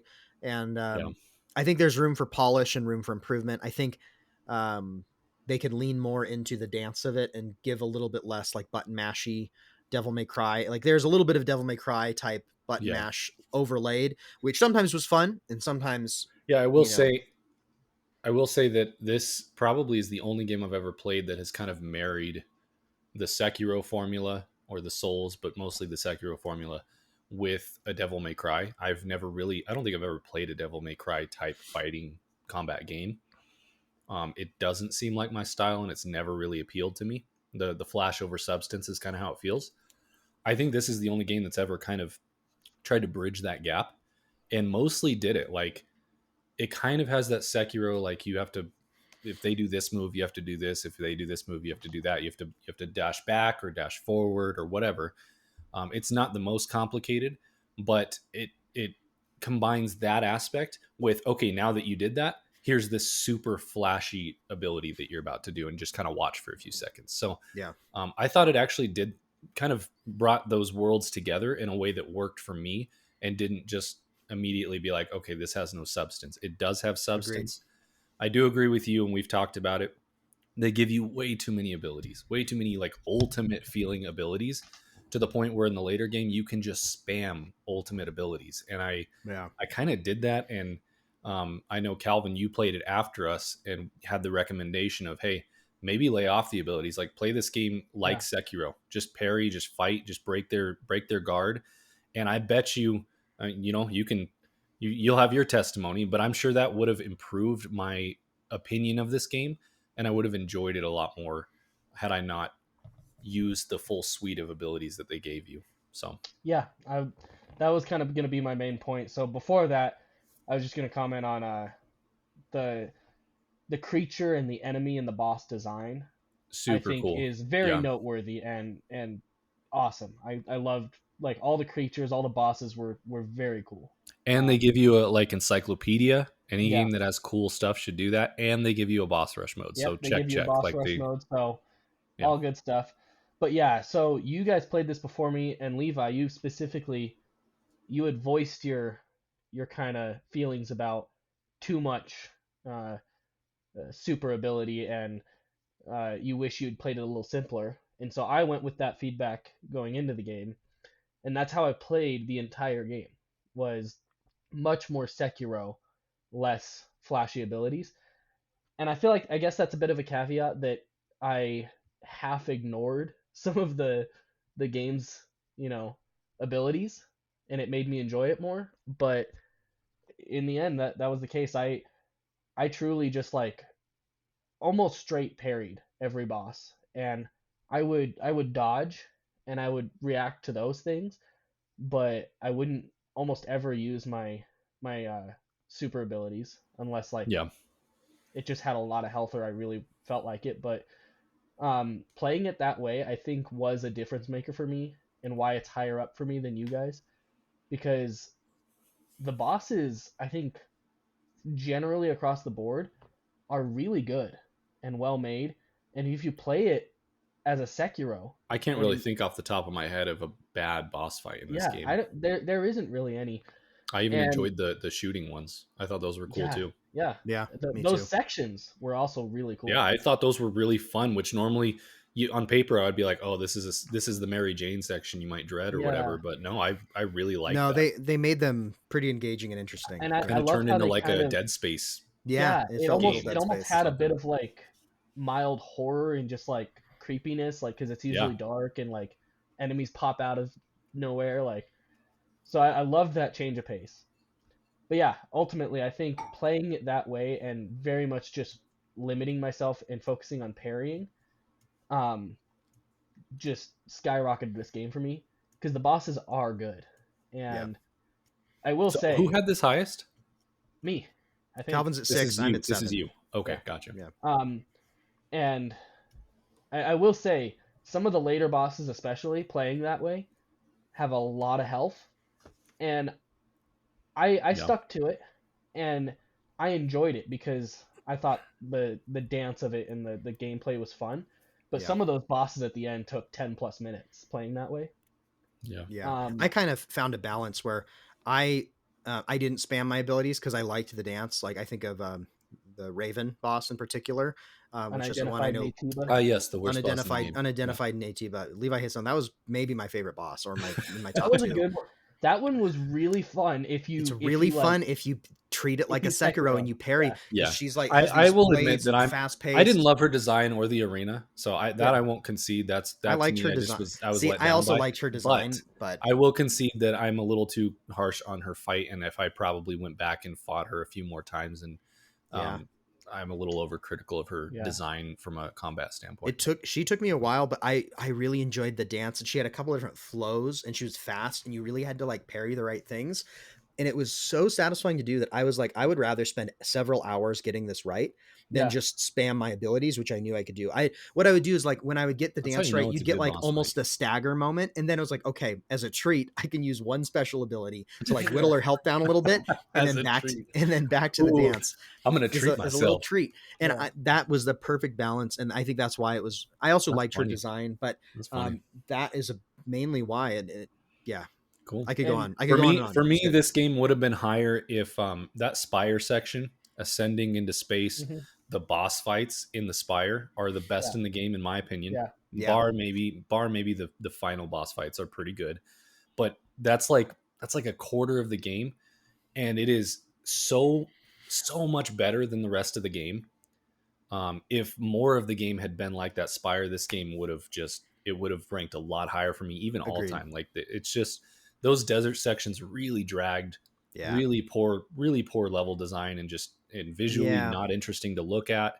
Um, but the reason this did rank for me, whereas like Black Myth Wukong spoilers did not rank for me. I played the full game. I really enjoyed it. It just didn't quite make the top 10 for me.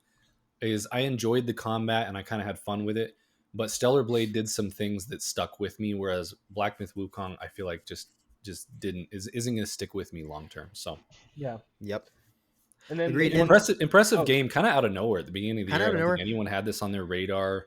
Yeah, it No kind one of got knew on what my it radar was. like a month or two before it came out, Yeah, and yeah, the cool thing too is like I remember being really frustrated with some of the desert sections, and there are certain parts that really like kind of wore on my patience. But looking back, like this game has almost kind of improved a little bit in my estimations. Like with time, I would agree. this is settled well. I like vividly remember so many parts of this game. It's really, there's a lot of It has nostalgia such a now tied to unique it. world and just things going on that it's one of those games that I could see myself being like, I kind of want to go back to that world and like Same. re-experience that story. I could see that happening with this game. Yeah. yeah. Yeah. And then the only other thing, like, really that I wanted to touch on, just kind of another specific boss, but the the final boss of the elevator. Um, I Yeah, the forget. bloodboard looking Yeah, I forget what it was called. black blob with a bunch of faces. Yeah.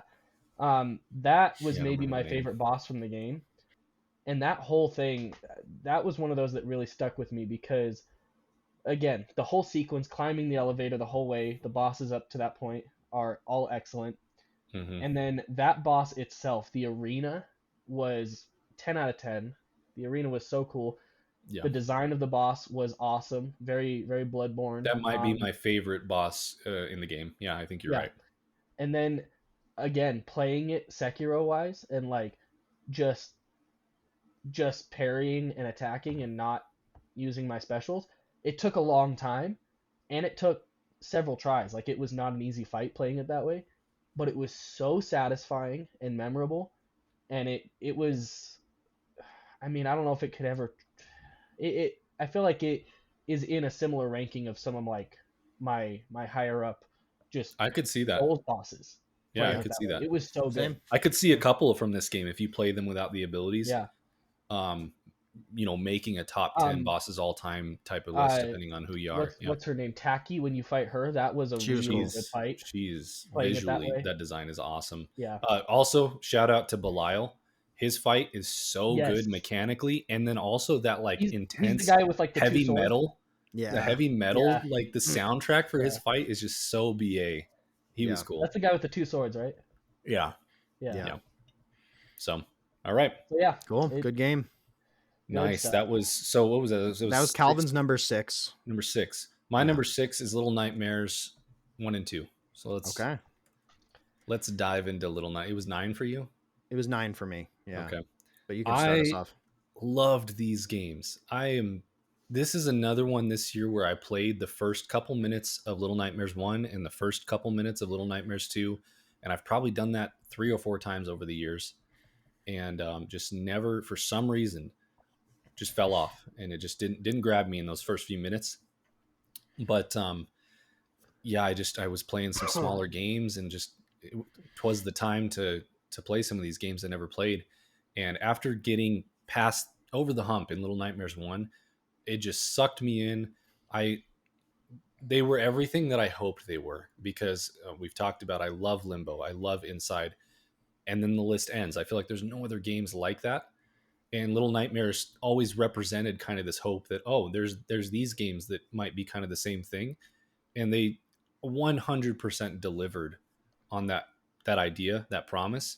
And I'm sad they're over, but I rank them in the same, maybe above Inside, both of them, but they're in that list. They join those games. Just I feel like these games are just so well designed from the ground up. The theming, the atmosphere, the nightmarish feel of everything. We even discussed on our recent podcast, the size of your character feels just perfectly tuned to where it's not so small that it feels weird, but it's small enough that it exaggerates that feeling of being a kid and being intimidated, and everything's bigger than you are. And then the puzzle design, the light platforming and puzzle elements of everything. I just always wanted to see what was next, find out how I was gonna dispatch this incredibly creepy monster that was following me. How am I going to get rid of this thing or kill it or whatever? What sequence is going to happen? So yeah, I grouped them together. I think I couldn't tell you which one I like better. Yeah. The DLC bummed me out a little bit with 2, because one set the bar so high with the DLC, because I played the DLC and it added so much to the whole experience that I just it set the bar too high. And then finding out 2 doesn't really have DLC. And the reason my expectation, so the lack of DLC for higher, 2 is what let you down, not the DLC what let me down, for and that's itself. Yeah. No, exactly. And also the expectation of it having DLC, because I'd always seen and I had purchased the like complete edition or whatever that says it comes with DLC and stuff. So I had always thought, oh, there's DLC. I finished the game, I'm like, oh, I can't wait to find out what the DLC is. Went to look it up. Turns out it was a part of a level that I had already played in the beginning, and I was like, dang, that sucks. But yeah, besides that, I couldn't tell you which game I liked better. 2 improves on 1 in almost every way, where 1 is still a masterpiece. But 1 has the DLC. This game tells story without saying anything. It tells some really impactful story moments and kind of gets you thinking about some more serious, subject matter like abuse and things like that. And it delivers a really impactful message, kind of surprisingly. So sorry, go ahead, Zach. You can. Yeah, no, very well said. I agree. This is one of those games that is doing what it's trying to do pretty much perfectly. So it's kind of hard to rank, because I enjoyed some of these other games more for various reasons that had nothing to do with the quality of this game. But this game is exactly what I wanted out of it. It was creepy. It was atmospheric. It was very immersive. It made me feel like a kid having nightmares. Like they managed to take little bits and pieces of things that are scary to children, and then they make like a level or a boss or things about it. Like in Little Nightmares 2, there's like a school section where you have a really weird, creepy teacher, things like that, where it's like, okay, Yeah. that's something that's Hospitals, they're scary. creepy. People Hospitals are are afraid of creepy. the water, like just Yeah. everything, Or So, like, being a kid out of your element with a bunch of like weird adults, like in a restaurant. And I don't know, it plays on a lot of like subtle things that are uncomfortable and make you feel childlike and lacking in power and agency. yeah. And then I think it tells story in a very organic way. Like there's not really much in the way of cutscenes. It's more of you're experiencing this world, and then it like leads you to discover things and enact moments that tells you a story through what's happening. It's good at And it does tell you a showing. story. It's not one of those games where it's like, oh, it's up to interpretation. I mean, it is up to interpretation, but it has something to Yeah, say. but you get a story out of It's it not too. like a Yeah. Returnal where you're like, what the actual Yeah, heck was you're not that? confused as to what happened. It's more of like, okay, I'm going to think about What what do I that think about means. what How do happened? I feel about this? Yeah. And it's very much a show don't tell. Like it's not like, whereas Returnal is, it's like it shows you something that just you're not even sure you get. This is showing you something, and then you have to think about what that means to you. It's very thematic, where it's like has some good moments where it's like, oh dang, like I should think about that. Like you said, abuse, cycles of abuse. So yeah, I think this game had something to say and it said it well. The puzzle design and platforming was really good. The vibes like are on point for They're both of on these point. Yeah, games. The 100%. DLC for the first game is great. I didn't realize that the second game had a quote unquote had a DLC, so I didn't Yeah. face the disappointment, though. Yeah. I would have loved if it actually had a DLC, because the second game was I just incredible wanted too. more. That's all. Yeah. Yeah, I don't know how I'd rank these. They're both pretty much perfect. I don't really have much in the way of criticisms. I think they're great, and I think that's a good way to put it. I yeah, actually don't know what I would criticize about this game. yeah, for what they're trying to do. It's a little clunky at times until you learn how to play it, and then you figured it out. But it's But also also, it feels clunky in the clunky in way a way of, that's on purpose. Like yeah, it feels clunky you're in the way kind of of a you're a little kid trying to kid. navigate a big world, and Yeah. it's sort of like it's a horror game, so it's like you're not meant to be super powerful. Like this is meant to It be, contributes to the yeah, feel of Yeah. what it's trying to do. exactly. And I I just think so. I love waddling around this world and picking up objects and throwing them. And I love I love the interactions in this world, as like Yeah, as clunky as they can, maybe clumsy they can feel. Um, I really just enjoy the gameplay, and actually, kids are as simple clumsy. as it might be. Kids Yeah. are clumsy, and you're meant to feel like you're meant to feel like this big world is scary and against you, and you're a little kid trying to make your way, and it nails it. 100%. Got to Yeah, play them, Calvin. I haven't played either of them, but I I have played Limbo and Inside, and both of them, particularly Limbo, are, as we've talked about, some of my favorite games. So Yeah, if you like Limbo, um, I think you'll like yeah, from these. how much I like that, and basically from what I know and what you guys talking about it, how similar it is, or at least on the same quality, um, I'm very interested. So Yeah. Yeah. Check them out, man. I think it could rank in my, it's one of those games that'll stick with me and maybe could rank in my top 20 or something. It's hard. It's getting hard, but In its category, it's one of the best. yeah. So Exactly. okay, so my number 6 is our last in the number 6 slot, and for number 6, I picked Animal Well. Did Dang. either of you have this on your Didn't list? make my top 10. Really? I Calvin, did really you liked play? Animal, I but have I not struggled to. I have not played it yet. I've played maybe an hour of it, Okay. but I never continued, and not because I didn't like it or anything. That's sick that I it's number didn't get 6. I'm stuck into it excited yet. about So that. Yeah. Animal I Well love is that. I awesome. have not actually really played it yet. But This is another one too where it's like it's so hard. It's such a different game than a lot of things on this list, where it's like I debated this, Stellar Blade, and Nine Souls. I was like really debating like what is the sequence, and ultimately it doesn't really matter. But I put it there because I thought this is very much a masterpiece for what it is. And this was so charming to me. There's something that felt nostalgic about it, but also that felt refreshingly brand new. The fact that this was this just one guy, I think, Yeah. that made it. Yeah, one dude. I mean, and I know Bellatra got a lot of praise for that, and I think that's cool too. But this is one of those games where this is like a nesting doll of secrets. This I has didn't even layers on top of so layers. many on layers. top I didn't of even get layers. through all the layers, all the secrets. I will go back and replay this at some point when I've forgotten just enough to like re-experience Yeah. it. I loved the art style. There's like a retro simplicity to this, but it's still, there's like a complexity to it too. This game might be the closest you can get to The Witness in like a Metroidvania, like a 2D Metroidvania, like retro old school type style. And it just hit, like it took over my life for like 2 weeks or whatever it took me to play it. And like thinking about games that define my year, like when I look back and like, what are the first games that I think of that like are tied to like this year and whatever, this is one of them that stands out. It's not going to be for everybody, I don't think. So it's one of those things where I can understand it not making a list for someone, but I think for the right person at the right time, this is a no-brainer. Again, it's a masterpiece. It's a 10 out of 10 for me. Like it's a masterpiece of what it is. I don't have any criticisms for what it's trying to do. It's hard to like compare this. It's hard to be like, what do I like better, this or Dark Souls 3? They're so different. Right. But yeah, I decided 6 was a good spot for it. I loved it. I'm glad I made your top 10. It's in my top 15. You know, I guess it didn't stick with me as much as I thought it would, and I loved the game. I thought it was a masterpiece. We talked a lot about it, how I was like, this is, if I had stuck with kind of making levels and making games, I feel like this is very similar to something I would have made, where you just kind of, very simple, and you just kind of are poking at the world, solving puzzles that you know are there, solving puzzles you don't know are there, just kind of seeing what you can do.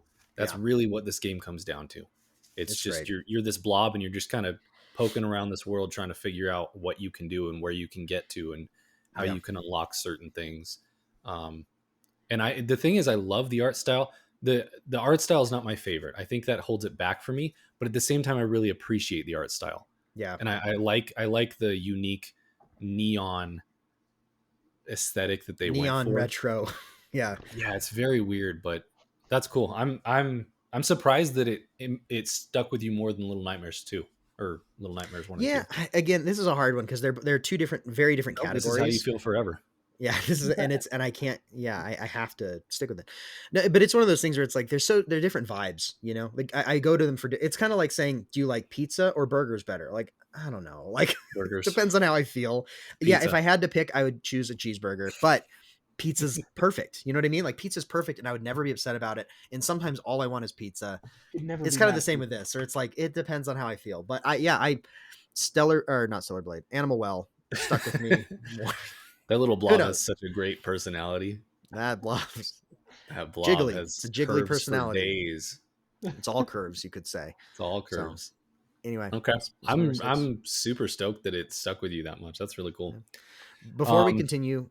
I have to go to the bathroom real quick, so I'll edit this part. All right, we'll pause right at 5. And I'm set. I'm nose blown and double socked. What does it mean? Exactly what it sounds like. Oh gosh. Your feet get that cold? You double sock? Not normally. I've never once in my life double socked. Well, maybe like when snowboarding or something. I just come back. You double sock? Do you double sock? Never. Well, I guess if I went snowboarding, I sometimes would do it. If I'm worried of hypothermia, I might double sock. If I'm trekking through snowy wilderness, then yes. Well, to be fair, the pair of socks I have been wearing are very thin, like dress socks. Yeah. Do you double? And I guess my feet just got cold. So. Sounds like a sock problem. Do you double brief? Never have. You gotta always double brief. You never know when you know, just in case there's like an accident. I mean, I could see it. If your socks are thin, I could see it. I just not if when. That's hilarious to me. Yeah. Okay, from there we wrap up 6 and we go to 5. And Calvin, you didn't play Animal Well, so why don't you kick us off with numero 5? Getting into the top 5 here. Top 5. My number 5 is Helldivers 2. Ooh. Would you believe me if I said my number 5 is Helldivers 2? We're making history here. We've never had the same games in the same spot. I don't even think we did it once last year. It's like your brothers. I feel like there was one. I think me and Zach had Spider-Man 2 in the same spot last year. I think we did. So we broke a record. Right. World record. Two the same on a list. Is it on your list, Zach? It is not, and that is. Really? I know this is going to be controversial, but I didn't play as much of it. I love it. I think it makes true. total That's sense. true. It's on We my played a honorable lot You of probably mentions didn't even because play of that. 3 hours of Helldivers 2, did you? I did more than that, but not Really? enough. Okay. Not enough that it defined my year. And I debated a lot because it did like leave an impression. I think it's great. I just didn't quite play enough of it. So Yeah. if I had it, I would have had a hard choice of So, knocking I something else mean, off. Helldivers 2, it's one of those. This is one of those games when I said I really tried to think of what games define 2024. That I had this game more at like 8 as far as like, all time. Do I love this game? But it kept getting pushed up when I was like, all right, what do I think of when I think of 2024? I think of Helldivers. I think of dropping in with the lads, our good friend Xavier, and just the shenanigans, man. And this game, we hear the term emergent gameplay. This is like the poster child of emergent gameplay. The kind of insanity that unfolds in this game in real time, unscripted, is just, I don't think I've ever seen it in any other game. Chaos. It's absolute chaos in the most, sometimes infuriating, but mostly just like you just feel like an insane Hilarious. person laughing hysterically, shooting a machine gun at robots or bugs. Yeah, Like it's just, Yeah. it's it does that democracy. I don't perfectly. know. Yeah, I feel like the Democracy. simplest way to describe what it is to me is um it is the most, I think it's the most pure fun game I've ever played. Like it does have moments of frustration or like spikes in difficulty and just like trying to do something and it's really difficult, but the majority of the time playing this game is just pure chaos and fun and just Yeah. unbridled in whatever. an unadulterated like old school way, like I know we Yeah. didn't have online games back in the day, but it just feels like a PS2 game, and it's just like have fun, just here you Yeah. go. Yeah. There's not Feels like much to this your game. friends are over for a sleepover and you Yeah. stay up Yeah. all night playing Helldivers 2 and laughing, and their parents come down and yell at you at one point at 2 a.m. because you're being too loud, and Yeah. it's a little embarrassing, but you can't stop and you do another run and it happens again. And then what Like, happens? and If then it's so specific. your friend Darren calls the police because he's like high on adrenaline. He thinks it's funny. They show up. He hung up real quick, but for some reason the cops show up and then you're in even more trouble. That actually happened to me at a friend's sleepover once. I was like, where's this coming We were from? making a joke Uh, and he called 911. He's like, what? He's I'm like, I'll be calling real quick. 911. Oh And he hung gosh. right up and the cops show up like 20 minutes later. Anyway, uh, it has those Yeah, vibes. I see this being a game where I didn't come back to it as much as I thought I would throughout the year, because there was some turmoil in the game too. The devs were trying to get their crap together for a minute yeah. with balance changes and stuff. I don't know if they fully have, but they just dropped a new enemy type, and I see this as a game that I will probably keep installed. And just every once in a while, I'll probably just be like, "Hey, Calvin, let's drop in and play some Helldivers." It's Yeah. just one of those nights. Let's go shoot some alien bugs. And it's just it again is one of the most unique games I've ever played. It's Yeah. the most unique take on like a multiplayer game. It's most like um what's the dwarf mining game that Um black Deep Deep Rock Rock Galactic. Galactic. Deep Rock Galactic. It's most like that. There's not a lot of games like it, and it's just a drop in, fight, try and extract, Yeah. blow everything up. Oh, Yeah. You know what? It was a Maybe huge that's my surprise number. for me. Maybe this is my number 10 and Metaphor's honorable. I don't Yeah, know. get out of here. This um that's what I'm saying though. Is this makes sense on the If you'd have list. played more of it, it I think probably it would would. have. oh, I think if I had played I think there's no more, way it if would you have played been. more of it then it wouldn't be It higher. probably would have been somewhere in the 6 to 8 range had I I played have more. more clips of this game that I will rewatch than any Mhm. other game this year, because I have That's so many 30-second clips that are just gold. Yeah. that's what I Whether was it's gonna what's say is happening on screen or what's happening in the chat or the combination of the two, it's so good. Yeah. like last week or so, I was kind of going through a lot of my clips and screenshots of games to help with my ranking, and looking through Helldivers 2 videos. Um, I laugh out loud every single time I watch most of them. They're just hilarious. You have your mics going, and it's just the chaos, the ragdoll Yeah. effect, the friendly fire. This game just facilitates those moments in a way Yeah, that's so organic and easy, and it's just yeah, like, hey, if you want to have more of those moments, drop in with some friends and play this game. So yeah. And I'm not so not glad that it exists. not to mention just the visuals and the performance of the game. It's honestly pretty stunning visually. A lot of those They do worlds you some drop really good into stuff with atmosphere and are like artistically and atmosphere. It's like it's a very good looking game, and um, I think it at least mildly feels a little next gen with how much can be happening on screen and the yeah, chaos, 100%. I things don't going feel on, like this could run on a and PS4. it runs really well. So It runs pretty good. Yeah, they're doing some really good things. I think this game might be the most I've ever noticed or appreciated like volumetric fog, yeah, because you'll drop into some planets and there is just like battlefield haze and lightning strikes in the distance and wind and rain, and it's just like it's really well done, really immersive in that way. So yeah. all right, number 5, well deserved. What's yours? So I have gone back and forth. My number 4 and number Big 5 Z. are like I could, depending on the day, I could switch them. But Okay, Make I'm it gonna sexy. say I'm gonna say my number 5 what is it is today? today, this second. Actually, wait, never mind. Now, no, my number 5 is Astrobot. Oh, okay, we finally got the Astrobot. Wait, no, Calvin did we had have an it. Astrobot earlier? Far cry Calvin from had it 9. at 9. All right, it's Levi is time to at did talk Astro. about it. It did not make my list. It didn't make your list at all. Oh, I thought Get 9 would be the get lowest. out. Get out, Levi. Leave. Just kidding. I didn't include Helldivers, so fair is fair. No, this is this I told my wife, even I was talking about this list, and I'm like, I feel like such a pretentious person Such that a Astrobot can't make my top 10, but as I'm looking through, I'm just you like, I hate care about fun. these 10 games more than Astrobot. You hate Astrobot was fun. so fun, You hate and I do childlike hate joy. fun. Zach, that's the problem. This game was so fun and I hated it. No, I No, can see it it. just, it's all it was fun. That's what I keep coming back to. All it was Yeah. kind of Didn't have shallow enough fun. depth. It didn't have any depth. It didn't have any edge that grabbed me. It had a couple That's design elements that I that's why felt were it's too down at 9 eclectic for and me. weird. Mhm. Yeah. So number 5, you get the floor though. You're eclectic and weird. Just kidding. No, I think that's fair. Well, I'm not in most people's top 10. Obviously but you should be. You really should be. It's a Thanks. shame you didn't sell as well as some of your contemporaries. Yeah, there will not be a sequel.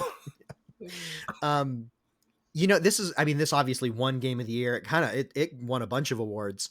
I think it's incredible.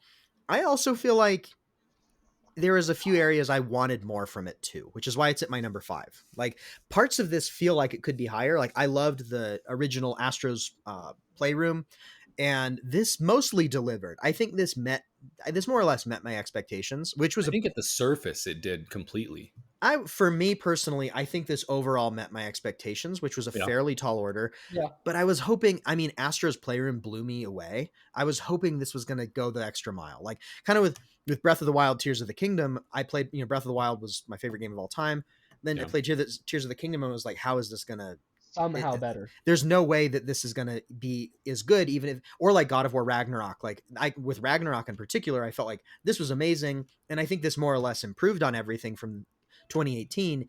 And yet it left me feeling just a little bit wanting, even though it's like technically it met all the expectations. I think the feeling I would describe is that we've always said we want more Astro's Playroom. Like give us more of that. Mhm. And then this game did that, and even added some cool elements like at the hub where you kind of have this Pikmin like collecting your bots and they do stuff for you. That is an added element of depth, not necessarily depth, but added to the game. And so they did that, and come to find out, oh, you know what? That wasn't enough for me actually. Like I did kind of want more. More Astrobot wasn't enough for me, Yeah. I mean, so I'll go ahead and say, first of all, the things I liked, and then I'll go into things I didn't like. We can kind of whatever. I think this game did distill joy somehow for me. And part of that was the gameplay was just light, breezy, and fun. The world design was colorful and vibrant, and there's a lot of detail. You want to know what the secret to distilled video game joy is? Yeah. Lots of little tiny things that you can interact with and move around. Clickety clackities. clickety and clackety, like contraption things that fliffity explode, fluffities. boxes that explode with acorns, and then they're everywhere, and Totally. you can run around. That's But distilled those little joy. You details can do really a matter. cyclone And spin in them and throw them yeah, everywhere. Oh my like, goodness, or that in was the my favorite retro, part of the game. the Actually, retro not even levels where lying. it's like little, pixelated blocks, and you're hitting thousands of them Yep, around.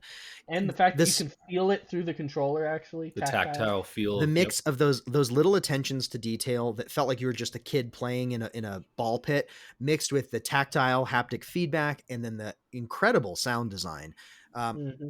would like made this nearly transcendent in some regards. I think the platforming was very fun. It felt like modern yet classic platforming. The combat was pretty good. Like, I think the boss battles were really imaginative and fun for the most part. I think it all came boss together battles were really, pretty good. really, really well. Um, it was just a joy to play, and I had so much fun doing it. I platinumed it. It felt like being a kid playing a PS2 game in a good way. Um, and I absolutely loved it. I will Mm. say, I think the things that slightly held it back, and I'm sure this is what you're going to get into, so I won't go too far into it, but it is I sometimes wish the combat or platforming required a little bit more of me, and like built on itself just a little bit more. I think I wish there was a little bit more of Yeah, a ceiling to how far I could get, and I wish there's some challenge levels that I liked, but I wish there was yeah, a little bit more in that direction. And I wish, like with the collectathon, you're collecting all these characters. There were a lot of deep cuts, and many of them didn't register much for me. And I felt like there were a lot of PlayStation notable characters missing. Like, left on the table somehow. yeah, there's so many like good characters from Ratchet and Clank or You know what I Jack was and shocked about? Daxter. I don't know if you guys have played this. There's a winter DLC that just came out. I saw my trophies weren't full again, so I went in. It's very Christmas heavy, but like For um, Astrobot? for Astrobot, yeah, yeah. That I'll have and to that I check it will out. say that's one thing I really am enjoying is I don't know if they're going to continue this into 2025, but it's kind of cool just being like, oh hey, there's a new Astrobot level A couple to things I'm go gonna go do. screw Yeah. around in, and this was really enjoyable. I actually this almost bumped Astrobot in my top 10 just playing this little DLC because it Hmm. was such a fun level that gives Mhm. you it incorporates all the abilities through the whole game. Yeah. And it was just a lot of fun. But I unlocked Spider-Man, Peter Parker, Spider-Man, Hmm. and Miles Morales in this, and I'm like, how is Spider-Man not in the Yeah, base game of Astrobot? I didn't Yeah. even think about And that. I unlocked an outfit that's like a Dark Souls outfit, and I was like, I was waiting the entire game to get this, and now I have it, and I have nothing more to play. Yeah. Um, Anyways, just a quick aside, as you were mentioning some characters left on the table, as I unlocked Yeah. Spider-Man and found him, I was like, how is he not like one of the first 30 that you find, or whatever, Yeah. Yeah. And so or I maybe feel even have like his own level. that's kind of I think that to build on that, I think another piece of it is a lot of these characters, I wish they had a little bit more of their own level. And we got a few of those that were really cool for the most part. I The wish we'd thieves gotten a little level. bit more of that. Yeah, Um, those were and the highlight. you know what? I'm going to pass this off to one of you because I know we've all talked about this, and that is that the approach to level design and like the consistent or like the theming of different like Yeah, clusters of galaxies. I'll kind of pass it off to you, but there's you know definitely what's there's a lot of areas that I wish it had gone farther, and I think that's yeah, what holds it back. Is like it was really really good, yeah, but I see a lot of areas where I'm like it could have gone farther, it could have done this, it could have made these things more satisfying, and I'm hoping with some of the future stuff they'll just improve it. But yeah. I hope they continue. I mean, obviously it sold well and it won Game of the Year, so we're going to get more Astrobot, and I look forward to it, and I hope that they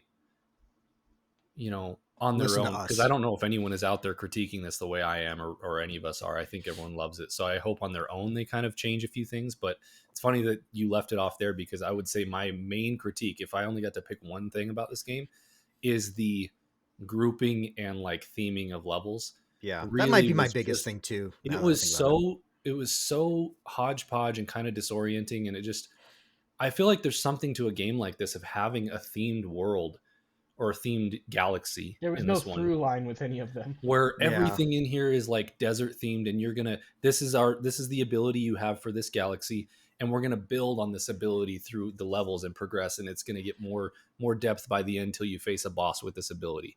That is such a tried and true concept, and this literally felt like they had 50 levels or whatever, and they were like, all right, we have 5 galaxies, use an RNG Shuffle. like yeah, just random randomly. thing, and Yeah, just throw this number into this galaxy, and that's what they did, and that's what it literally felt like.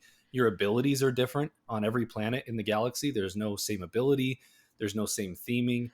And that to me, I think is the one, if I got to pick one thing where I'm like, I wish that they could take a page out of Mario's book and like theme these a little more, group them together and give them a have stronger each one identity. focus on a theme and an ability and flesh out that theme and that ability and then move on to the next one. I'm with you. That's actually the biggest thing for me. I think, and they could tie that better into like the minis you're collecting and like the tie-ins to the PlayStation IP, where if you have the desert solar system, you could have one level is like, you know, you're in the desert from Horizon Forbidden West, and another level you're in the desert from Uncharted. And, you know, maybe not everyone is an IP, but it's like you could hit multiple desert throwbacks. And with you could find theme, through lines through games, and that would give it freshness of like, you know, that way it wouldn't feel like the same desert level over and over. It's like you could have very different feeling desert levels that all hit the nostalgia factor. I totally agree with you, and I think, or heck, if you want to, like I just said, that was my main critique, my main wish, because the themed levels around like PlayStation IP are the best part of this game. I think of the God of War level, I think of the Horizon level. Those two are really standouts. And those were the moments in Astrobot where I'm like, this is the level of what I envisioned after playing Playroom. I wanted a full game of this, and it felt like I got an appetizer, an appetizer's worth. So my wish would be, you know, okay, you don't want to do just generic desert themes, which I think is more likely, but make a God of War Galaxy. And we go to different parts of, or that's another way you could do it. There's a Jotunheim level, the God of War, level and exactly, or different parts of the story, resulting in you fighting something at Ragnarok, and then you go over to the Horizon and you're doing different things throughout that story and that world. Yeah, you know, more theming, and then also more of that curated PlayStation IP. That is the bread and butter of this game. The generic stuff was fine, but it was just fine to me. Well, there were a few levels I know that stood out, but I think for me, if a lot of the things you guys have all just said, and ultimately if the game just had, like we said, a little more depth, a little bit more challenge, like if it just required, you know, even a little bit more engagement from the player, other than like pressing X, I feel like it could be a lot better for me. And as I thought about where this should rank in my list, that thing I said at the beginning of like one of my biggest criteria is staying power. How long does it last? Because when I played this game, while I was playing it, I loved it, and I was all about it. I had very few complaints, and I was just like, I was loving it. But very quickly after I finished it, it kind of left. And the further I get from it, I'm like, it fades a little bit more every time. So and it's fairly recent. I could maybe see it. It's now been like a month and a half since I played it, and I wonder if it would drop a couple of spots maybe. And I really given think a few more months, I don't know. If it had a little bit more challenge and more depth in the movement, and like maybe if I failed a couple times on bosses and had to overcome more in that way, it probably would have stuck with me much more permanently. So great game. 100%. I'm not upset at all at one game of the year, but I won't argue with it. I would love if somehow that team could hear some of these things and maybe incorporate a few of them. That would be awesome. Because if genuinely, like, because it could be better. It's good. It could be better with their next game if they did that. If they went a little bit more Mario Odyssey with it, gave you a deeper move. I was going to say that. I was going to say if they implemented this stuff, we're talking Mario Odyssey territory. Then this it suddenly jumps from like I really love this game, but it faded to all time. So agreed. It's close. I think they can do it.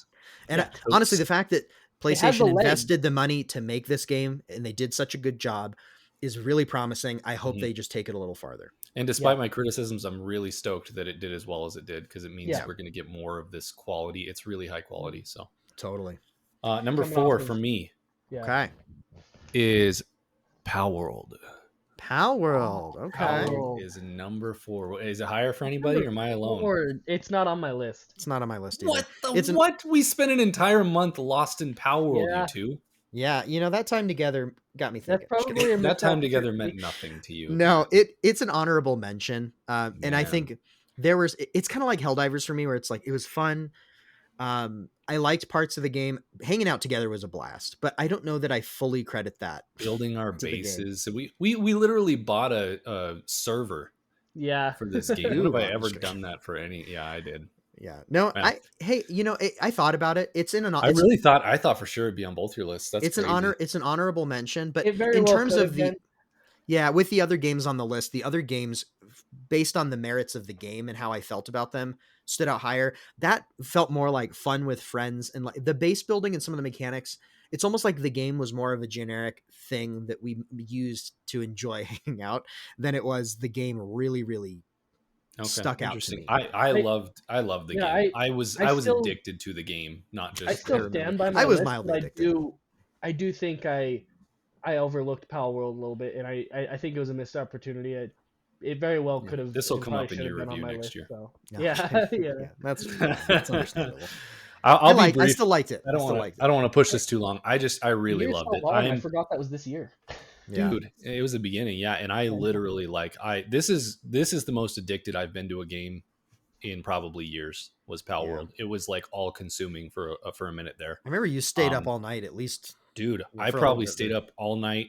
I probably had 2 or 3 all-nighters with Pal World, which is so self-destructive. Like it was it needed to end. And also my wife jumped in on that, which is not super normal, but she pulled an all-nighter in Pal World as well. It was a toxic video game relationship that we were cultivating there. I'm a sucker for that survival gameplay loop when done right. Like there's nothing like jumping into a new survival game where you pick up a stick and you turn it into a club, and then you turn that into a sword, and then you build an oven, and like it just and this one has such a goofy rendition of that, where all of a sudden you're creating factory lines for your not Pokemon to guns to manufacture guns for you. Slave labor. It was such a weird idea, but it was just weird enough that it made the survival aspects less generic. And then that combined with the creature collection, going out there and battling and finding new creatures to add to your base to work with you or to fight with you. I very much will be going back to this when it feels like they've kind of established whatever 1.0 is. I know that during the Game Awards, they announced a new update, which maybe I'll check out, but I'm really just kind of waiting. I mean, I lost my life to this game for a bit, and I'm just at this point, I'm like, all right, I know I'm going back to it, but I think I'm going to wait till 1.0. And then 1.0 I really want still isn't here? I don't know. I don't think so. Wow. I I'll have to double check, but no, I don't think so. Would be by now. And when that happens, I want to dive back in like fully and just get back into this game. It's so good. And the way we went about it too, all playing it together. I mean, yeah, it was fun. And that was such a cool aspect, like flying over to your area by the lake and seeing, what's Calvin building? Oh, let's go over to Zach's spot in the Red Tree Mountain area and see what he's over who had on. the coolest spot for their base. That's true. Yeah. You know what? I'm gonna knock Metaphor Refantasia off the number 10 spot and go with Capella. It's been knocked out twice now. Yeah. Now that's the type of year it was. I liked Pal World a lot. I think it makes sense on the list. I kind of forgot about it while ranking too, but the more you bring it up, the more like those were good times. Oh, it was so fun. I also love creature collection and like getting that stronger creatures, and base building and survival is not my normal genre, but if the loop is right, I also can get addicted to it. Yeah. And I had a lot of fun with it. Our base that we had before we split off, the base we all had together. Yeah, and that was all really fun. Base building and creature collection is two things combined that scratch my brain in a way that probably no video game should do. Well, and now that you're talking about it, I kind of want to play it. Yeah, I kind of want to play it as you're talking about it, so that says something. So yeah, I think I genuinely that was early enough in the year, and it's not like it wasn't on PlayStation. I don't have footage of it. For you, I get it too. Actually, for both of you, I get it a little bit because you were playing on Steam Deck, right? I was playing on Steam Deck. It worked fine on Steam Deck, honestly. It was good on Steam Deck. But it's hard to be as immersed or whatever. I had this thing pumping on 4K on my TV. Yeah. That probably helped you a little bit. I think some of it too is just that it wasn't 1.0. It was very beginning of the year. I wouldn't be upset with this on the list. And now I'm like, this is a tough year because I'm like, I kind of wish it was on my list. It would be lower. It wouldn't be number 4 for me, but Yeah. I did like it a lot. It was But fun. above Helldivers, I was just thinking, I'm like, when I think back to Yeah. 2024, I'm going to think I about would put it above a month Helldivers of too, Palworld. which yeah, I would put it above Helldivers too. And the For me reason I fell off specifically. of it is because it was early access, and there came a point with the base building where the pals were just not functioning correctly. Yeah. And you would come back to the base, and they'd all be sick, and stuff would be not working, and it just got You're really pushing frustrating. the boundaries of Palworld. I was Yeah. like, all right, let's put this down. Let's come back to this at another time. But Yep. Yeah, I definitely that game took over when my that life. game, like when I found out about it and we jumped in, I was very just like, sure, let's check it out. And I don't know. Yeah. I was not Yeah. sure what to think of it, but Well, I mean, it took over the world. lost. No one thought it was going to do what it did. So there's my number 4. Who's got a juicy number 4? We don't want a tiny number 4. I have a good number 4. This is going to get weird when we get to number 2. Yeah. I have a good number 4. I just saw that coming. What's your number 4, Calvin? My number 4 is Inscription. Oh, fair nice. enough. Yeah. So I know, Levi, you've played this, but it was years ago. Yeah, And and I replayed like a bit of it in the ending this year, but it wouldn't make my list for that reason. So. And then Zach, I know you've played a little bit of it, but you certainly haven't finished it. No, I just haven't had time. I like it a lot. It makes a lot of sense in a top 10 list. When I finish it, it'll probably be in a top 10 list somewhere. If you could roughly describe where you remember you're at. Not crazy far in, a couple hours at the most. Okay. Just the beginning game. Beginning, yeah. I don't think I've hit any of the major, like, I know there's some like twists in what's happening. I don't know that I've hit anything. That Inscription was a big surprise for me because I've known of Inscription for a long time. I think I saw you play it, Levi, way back when you first played it a little bit, like, again, just kind of the early parts of the game.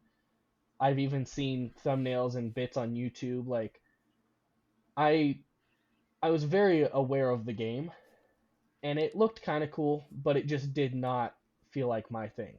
Did not feel like my type of game. One time I was down. Won you over. Hanging out over at your house, and you really pushed me to play it.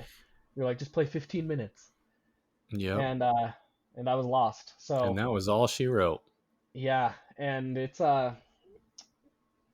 yeah, it was funny because I remember you saying, like, you're like, oh, I've seen you play too much of that game. Like, I don't think I need to play it. And I was like, dude, you have not seen too much of this game. Yeah. Like, I promise you. And you're like, I don't want to play. I don't like playing stuff I don't like being forced to play stuff. And I was like, just play 15 minutes of this game, and then I'll let you do whatever you want, Calvin. I'm not forcing you. And then Calvin proceeded to spend 15 hours that weekend playing Inscription. Yeah. Yeah. That whole weekend was just. It's a mind-blowing game. And then I played it more when I got home to finish it. But yeah, we've been talking about, unique games that are just nothing else is like it. Inscription, I feel like, is absolutely that to a T. I've never played anything else like Inscription. And it's such an odd combination of things that I would never think of. I mean, right off the bat, it's funny. I until like this year, I guess, I would never have thought that I liked card games as much as I do. And I would kind of not be into that kind of stuff. And yet I'm playing Lorcana. I loved Inscription. There's another thing I'll talk about later I ended up loving. Like, card games have become a bit of a forefront, and enjoyed more than I thought. So the card game itself. Maybe Calvin or Zach will get to Inscription this next year, and we can. I hope so, man. I want to have a deep dive. So, because it's worth playing. Anyone out there who thinks it's just a card game, give it a try. Like, play 15 minutes. Yeah. See where it goes. Even early on, you can see know. there's a lot more to it than just the card game. Yeah. The card game itself is really well built and enjoyable. And I became, mildly addicted to just that. And just, the roguelike of it, of another run and getting better cards and having fun in that sense. But there is so much more than just the card game. The extra elements really add to it, and for sure. It goes to places you might not expect and wouldn't think, and At the end of it, it just made me think, and I was like, it was. I don't know how else to describe it without spoilers, did but it this was just start? an experience. Yeah. Yeah. Yeah, I'll definitely. 100%. I'm gonna prioritize that for 2025. I And definitely then want also 100%. The just the ambiance it creates, the sound design, all incredible. The sound design and the music The sound is, design is amazing. It's a good headphone game. Like yeah, it really. it's play in the dark with headphones kind of game, which again, you Yeah. just on paper you're like a card game, but it it really An immersive card game. immerses you in it. So yeah. Nice. So as we get to Zach's number 4, I know we're pushing even longer than we anticipated. Are we okay? I think I don't so. wanna- Let's just try and okay. keep it moving a little bit, but I Okay. think we're good. What's your number 4? Did you do your number 4 yet, Levi, or no? Pal World. Yeah. Oh, that's right, Pal World, and then The Calvin's game was everyone forgot Inscription. immediately already, I guess. Yeah, that's okay. I'm just Again. keeping notes here for later. My number 4 is Horizon Forbidden West, as well as the Burning Shores DLC. I played them both this year. Calvin higher? it is higher for me. Oh, it made okay. it higher. All right, all right, all right. Dang, from not on the list to higher than 4. All right. Wow. Okay. Number 3, I'll be brief because I've talked about this all year. Wuthering Waves is my Wow. number No 3 way. game. You're kidding. Dude, That's when I think of amazing. 2024, there's no game I've played more of. That's 100% for crazy. sure. Wow. I still play it daily. I could That's- not have seen this coming. I had That's fallen hilarious off to of me, I actually. had fallen off of Genshin completely. I was no longer playing Genshin, and when I first picked up Wuthering Waves, it's very much trying to take Genshin's lunch. It's like, all right, we're gonna overtake this market. Let's try and and that's a tall task. But in just about every way, I like it more than Genshin.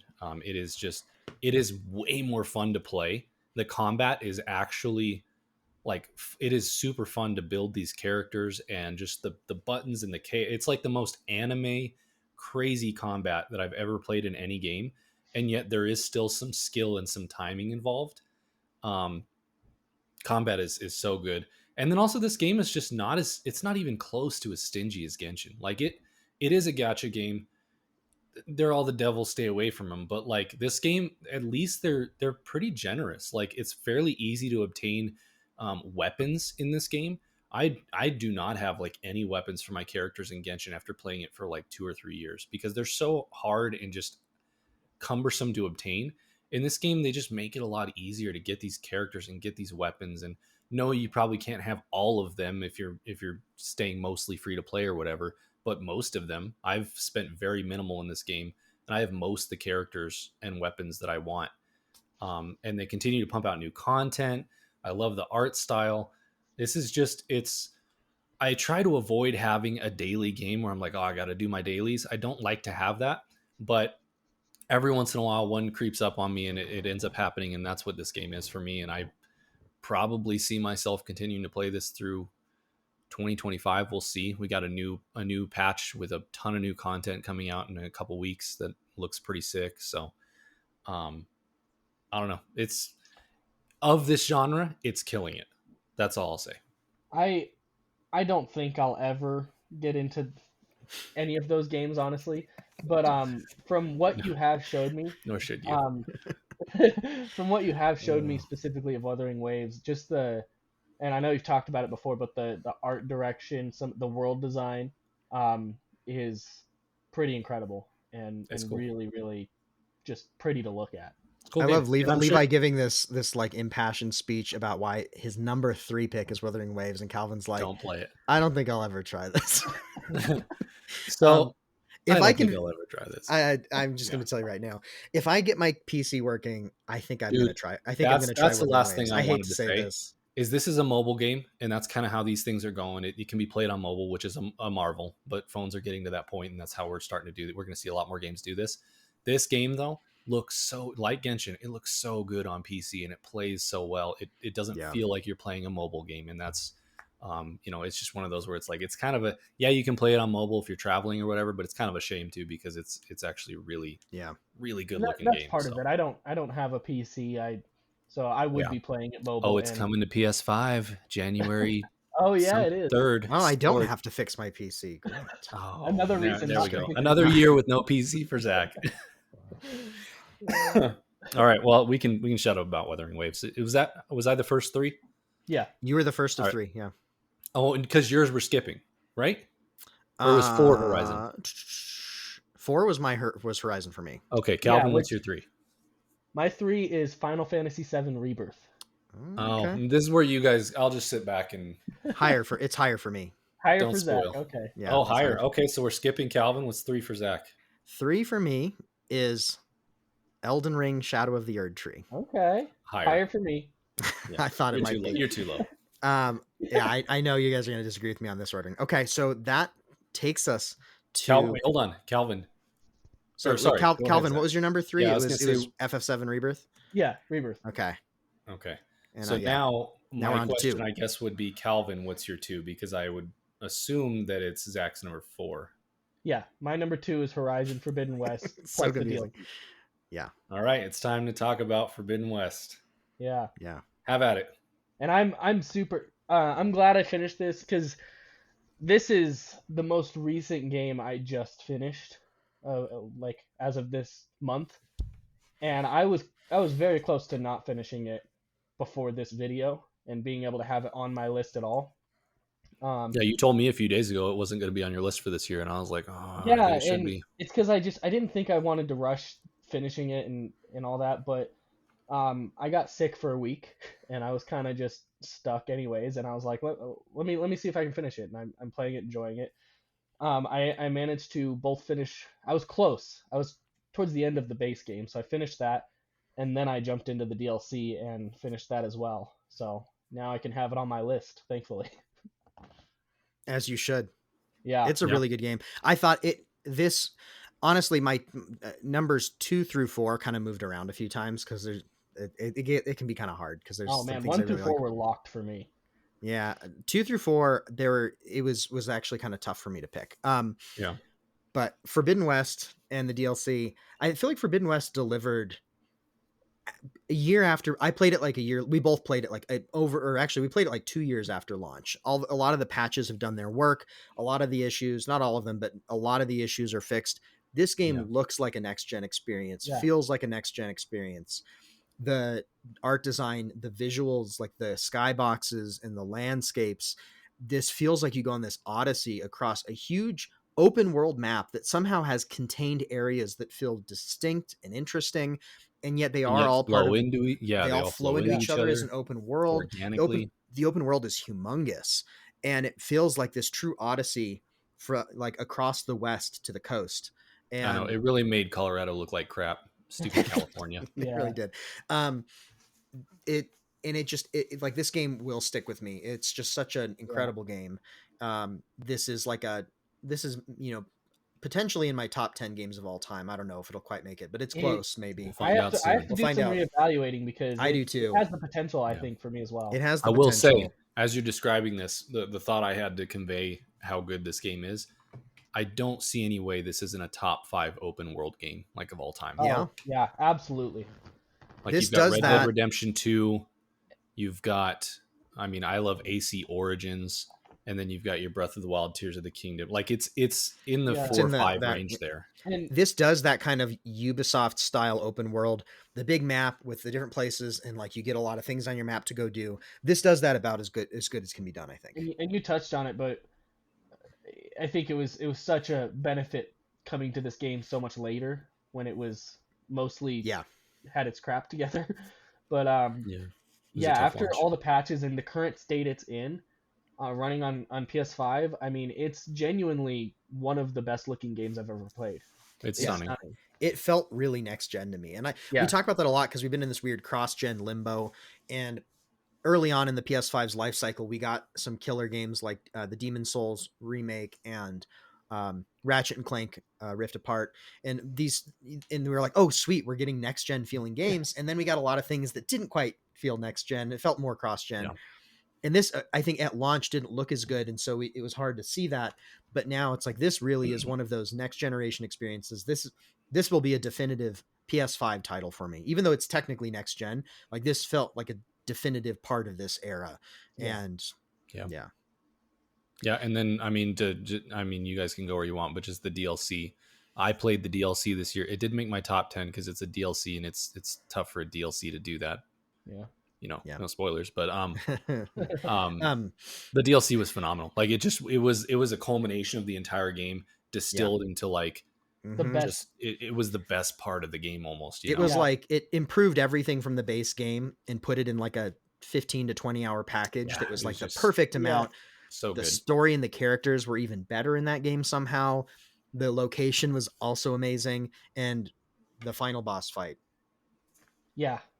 Will That go final down boss in fight history. It was really is pretty one of the best incredible. boss like Set culmination pieces, like sequences. There you go. The final boss for the base game was interesting, but I feel like you benefit from playing this right together, because I felt like the final boss from the Burning Shores felt like a true capstone of this experience that felt epic Yeah, and you're proportional. definitely right. Better, more true final boss. It felt so The much final more boss- proportional to the scope of the game. Yeah. Agreed. The final boss to Forbidden West, the base game, very much felt like this is a middle game in a trilogy.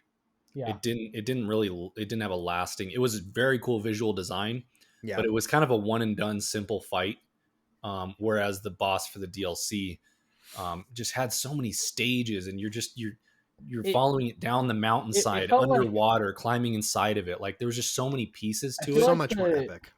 I feel like the final fight of Burning Shores had a similar scale and epicness and grandioseness to like the final fight of Tears of the Kingdom. Like it just it has that. Yeah. It makes use of multiple parts of the world you were in. Yeah. Multiple abilities.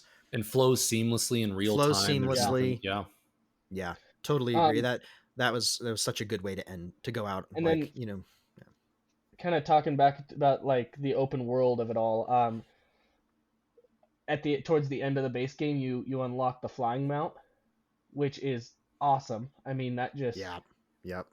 It's so cool to be able to just fly around, and I feel like the controls and the way it all feels to control it's very smooth. The bird is very good. And how you could like jump off and then grapple back to it. It was like it was well done. You could grapple to it. You could just jump off, glide from there. Having you could a glider. Jump off and dive into the water. Game changer. Oh yeah, in the Burning Shores DLC when you get to like dive into the water.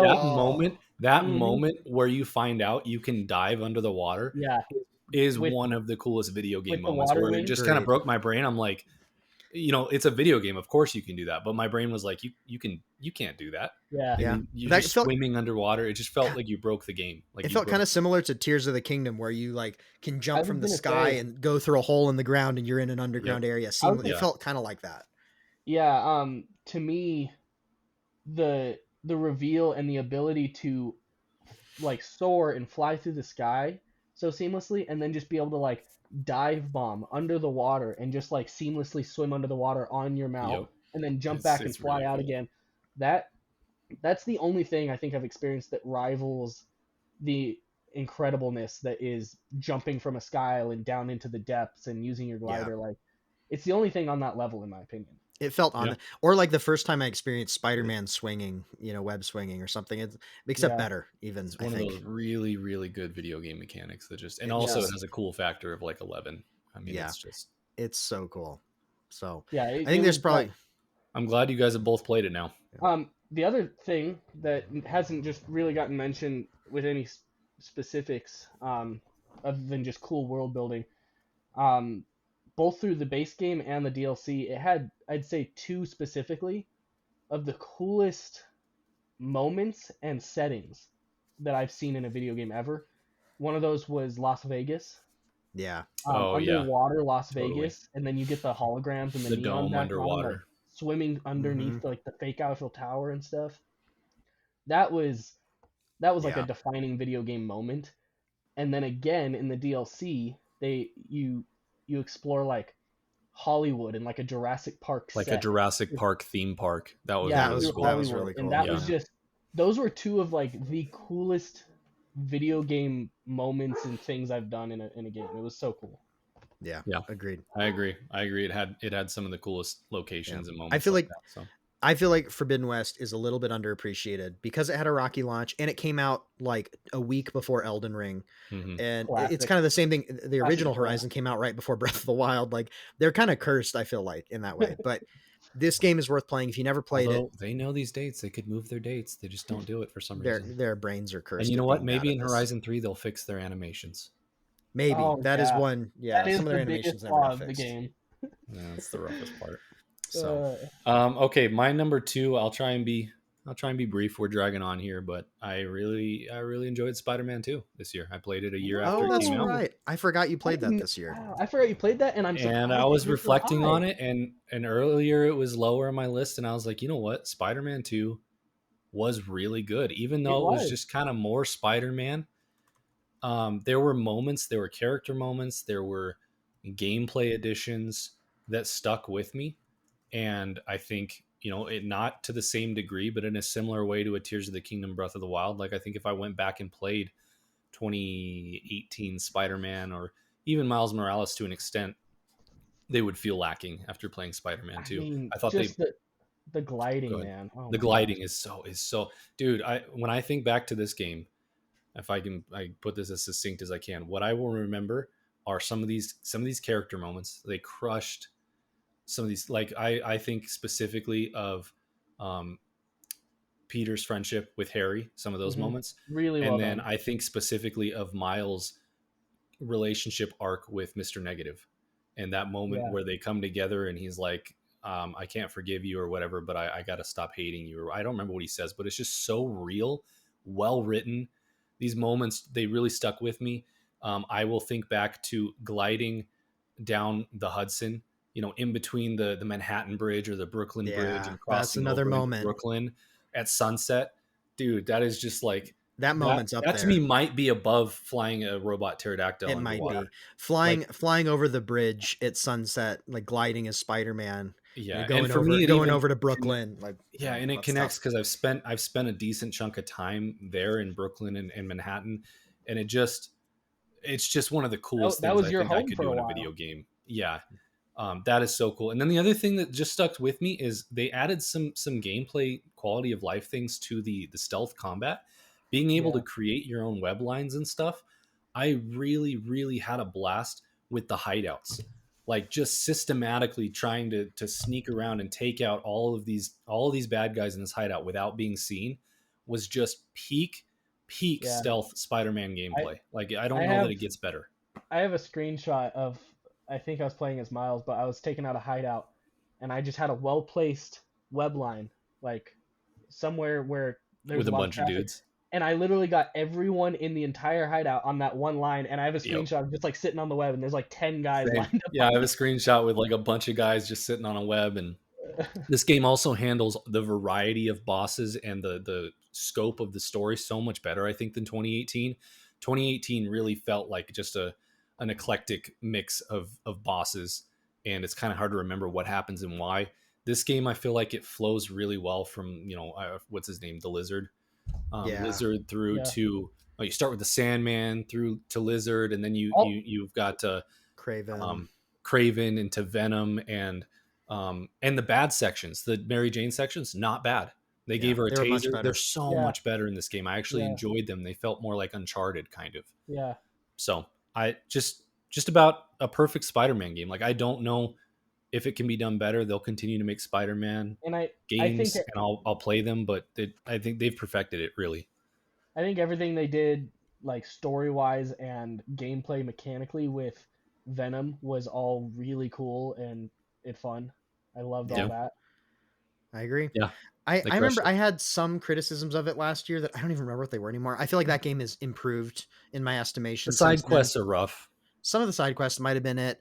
I remember, yeah, it was good though. Like, I I think I will had it at say, 7 last year, and I feel like it could have maybe been a spot or two higher for to me. I to liked it a slightly lot. counter that, this is not speaking for all side quests, but there was at least one side quest I remember that like kind of came out of nowhere, and it was just like it actually like hit emotionally, and I just wasn't expecting it. It was like it was just a really good emotional hit. But anyways, Yeah.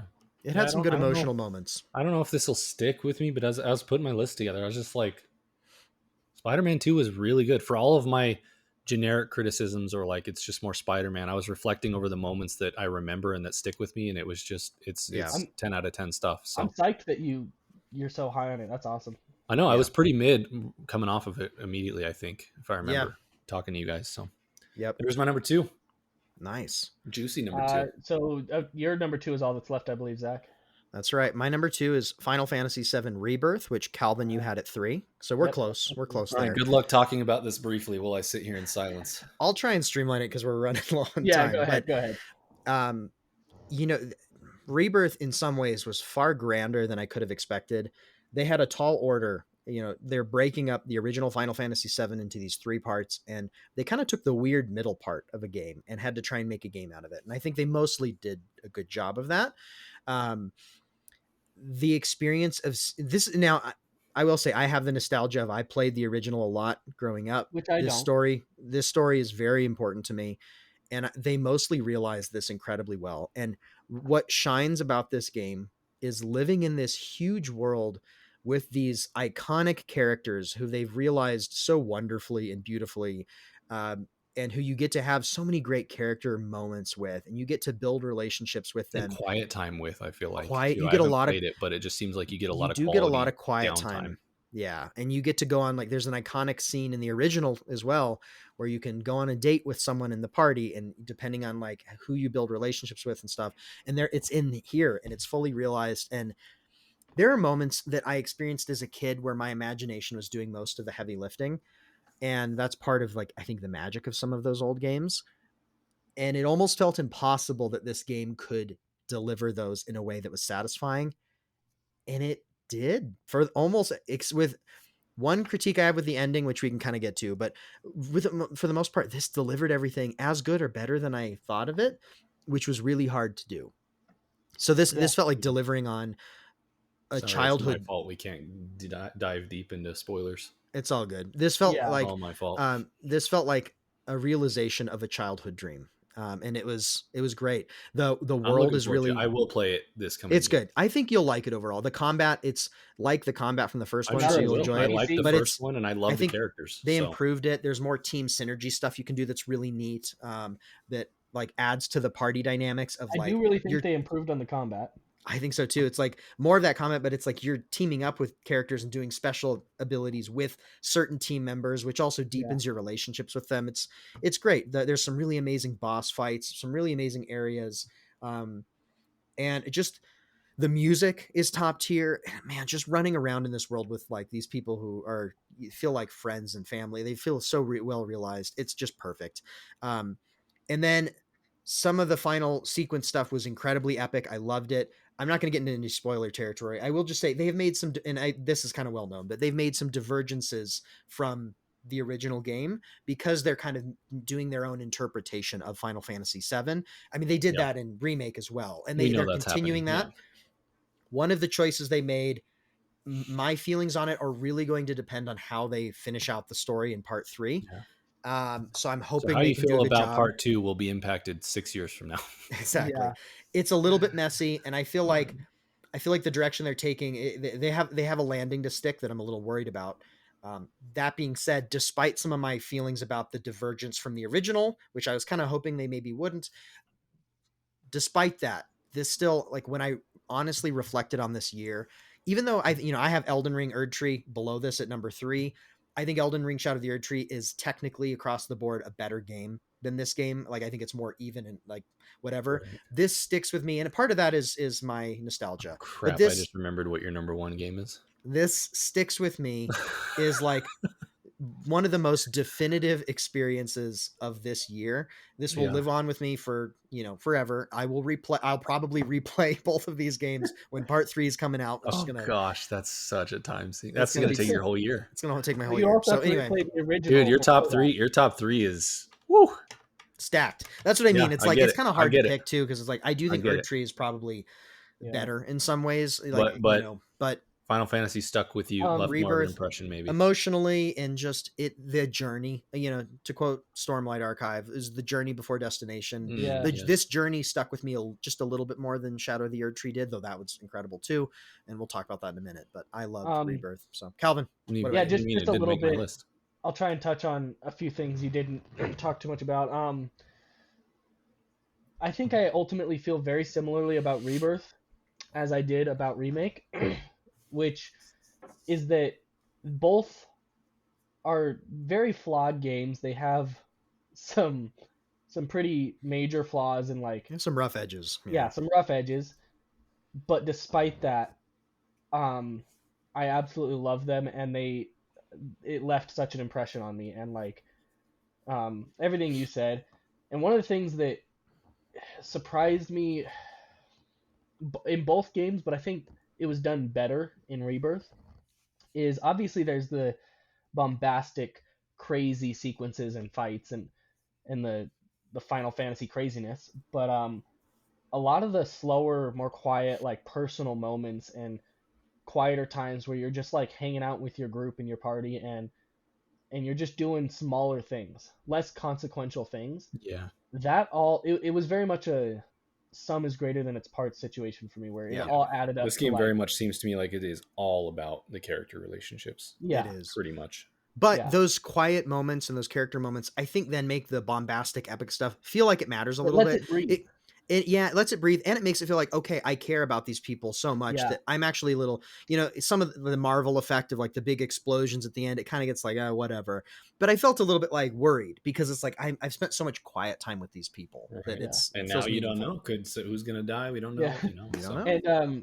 And then just the only other thing is speaking of card games again, I was so surprised by how Oh, much I yeah. enjoyed Queen's Blood. Same. I'm glad you called that out. Yeah. Because I don't use I until recently I haven't thought of myself of like as like a particular card game enjoyer, Yeah. and I especially always feel it's a little needless for like open world games to feel like they have to have this in world, board game or something. Yep. And I still like on a logic level, I still feel that way about Queen's Blood, but I actually really enjoyed Queen's Blood so much more than I thought I would. And Me too. I had a blast with it. I never felt bored with it, which Yep. surprised me. Same. I did every Queen's Blood side quest. Yeah, I did all same. the matches, everything, and I loved it. It Yeah. was simple, I don't know that I could like it kind of ran its course, but it was perfect for what it was. And it added such a nice little I do have one video saved of a match of Queen's Blood that ran like 10 minutes. And from start to because it was actually a really complicated, like difficult one, and like lots of different ups and downs and things happened, and like it was actually a long journey of a game, and I ended up winning, and it was really satisfying. So That's awesome. All right. yeah. Okay, well, number one. I think we should start with Zach so we can try and have some restraint with Zach's number one. Sounds good. We've talked about this in we know what other it is. podcasts. Yeah. My number one is Wuthering Waves. Just kidding. Yes. Actually, I got into it. No. My number one is Zelda Tears of the Kingdom, which I started when it came out last year. I loved it. And then I like kind of got burned out. I played all of Breath of the Wild and then I went right into it. Which we knew was going to happen. We knew it was going to happen. And there's just a lot of good games last year too. And I knew I'd get back to, I did this with Breath of the Wild. I started it in 2017 and then I didn't get back to it until 2023. I'm glad I got back to this at least this year, only a year later, because I knew it was going to be an all-timer. I mean, Breath of the Wild has held the crown of like my favorite video game since I finished it last year. Like, I think it's truly a masterpiece and it's transcendent. And we keep saying like, how do you top that? And they somehow did. Tears of the Kingdom somehow adds and maintains pretty much everything that Breath of the Wild did. It adds the Sky Islands. It adds the underground area, which is enough that you're not just retreading the same ground, but they alter things across the surface level of Hyrule. So you get this experience of, I've spent 100+ hours in this version of Hyrule and now I'm back and it's been like a few years. Yep. You feel like things have changed and things have changed. The fact that you have the Sky Islands in the depths makes re-exploring Hyrule and noticing the changes feel endearing rather than tiresome. That's how I feel. That's a great way to put it. If you didn't have the Sky Islands in the depths, it would be tiresome. It'd be too like, much of the same. Cool, it changed, but too much of the same. The fact that you have enough new and variety in gameplay makes Hyrule, it endears Hyrule to you because you're just like, it's familiar but different. Yeah. and you have enough new stuff to go do if you need that. Yeah. You get to see the world evolve without having to retread step by step. And a lot of the traversal abilities, like ascending through ceilings and, some of the devices you can build and all of these other, and being able Multiple to, like game breaking things that you can do, and you can do like 3 or 4 of them within this yeah, world. And all they of these always things, work. they Yeah. make you, Yeah. you're jumping across the map in a very different way than you are in the first one, which allows you to skip over a lot of like the retreading. Like you don't have to spend as much time like running this across the Just same launch desert. up into the sky and then glide. Glide, Yeah. or build a device that allows you to fly, or teleport to a shrine on a sky island and like drop down, Yeah. or go to the depths and ascend. There's all these things you can do that allow you to breeze past what would be tiresome and highlight what has changed and give you a sense of like, remember this in a heartwarming way, but also things have changed. You get that bittersweet Yeah. nostalgia of the world moving on. And then you're exploring the brand new sky islands, which were just dazzling and awesome. The So depths, which good. ended up being Yeah. so much fun to explore. I got all the light routes. I did everything. It was such an And it odyssey. all runs on a Game Boy Color. It all runs on this potato of a device. And then it culminates in like, first of all, the 4 zones, kind of like the first game. And you have the four Yeah. the 4 like The 4 dungeons regions and and each dungeon region. areas. The dungeons were so much better, I thought, because they Well, there was dungeons. they were actual dungeons. They were themed dungeons with a cool boss fight. Unique. The boss fights at the end of them were much more unique than they were in the first one. They felt a little bit more like an actual Zelda dungeon. I know a lot of like the one to start the volcano is so good. the Flying volcano one. around. Yeah. I would have never thought that's another like almost Horizon DLC where in Yeah. real time you're like, how is this a real time on the Switch boss fight that I'm Yeah. having? Flying around a volcano in Zelda, fighting Yeah. a dragon, like, And then diving into the wild. volcano all the way into the depths and Oh being in a man, lava so cool. underground Yeah. lava area. And just I thought all of the dungeons were great. The volcano and the Gerudo Desert were probably my favorites. But they were all cool in their own ways. And then the game culminates in such an impressive way. One other thing I'll say though is one of the, I guess, things that was lacking in Breath of the Wild was the story. It was just, some memories you find by going to certain locations, and it kind of pieces together a little bit of the timeline of what happened with Ganon and Hyrule, but it was fairly Especially basic. the ending with the story, I think. Yeah. Whereas very with quiet Tears of the Kingdom, story. Yeah. the story is more dynamic. It feels more real time in a way, even though there's like things happening in the It's past. still happening through And there's more memories mostly. culminating. There's more real actual action happening with the world. Yeah, Whereas and it's less there's more memories. stakes. Yeah, Yeah. there's more stakes, and it's more of like, instead of just we need to save Zelda and these are memories of what happened, it's we need to figure out the mystery of where Zelda went. We need to Yeah. figure out what caused like the world to blow up. What is Ganon Dude, doing? Like, and where did Zelda go? And where the did Zelda reveal go? of it The all. best video game moment maybe ever. Yeah. Oh my gosh, dude! Getting the Finding Master Master. Sword? Oh yeah, we're spoiling Spoilers. it, dude. Finding the Master Sword is one of the coolest moments in video games Yeah. ever. In the best Yeah. video game ever And then- made.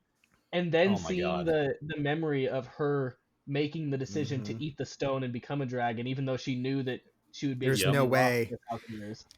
Yeah, it was so Preserve good, the and you like Master have to Sword for Link, you have to and- land on her, and it's like a dragon that it kind of like it has the color scheme and like some things that Yeah, identify it as so Zelda. majestic. I The took so sword many is screenshots. buried in her head. You pull the sword out, and you get the Master Sword, and it's cool. It takes your stamina, so you're like holding on to a dragon as It you're makes flying, sense to trying to Matt. get the Thousands sword. of feet above Hyrule. Yeah. Again, all in real time, no cutscene. You Yeah. fly up to this dragon and take the Master Sword from Zelda.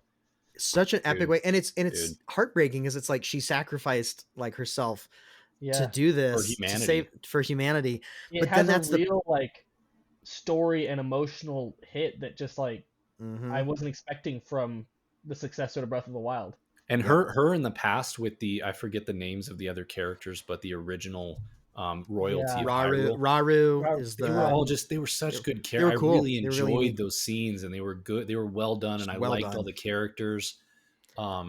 And then it culminates in this epic sequence, this epic final boss battle with Ganon. Ganon final And like fight. we mentioned a little earlier, is It is so much better. it's a than the first. multi-phase battle where you have to go to the castle like you did in the first game, but then you have to go all the way into the depths of the castle, like underground. and you fight Ganon. Like your friends have to like they fight armies while you go by yourself, and you kind of have this one-on-one battle with Ganon.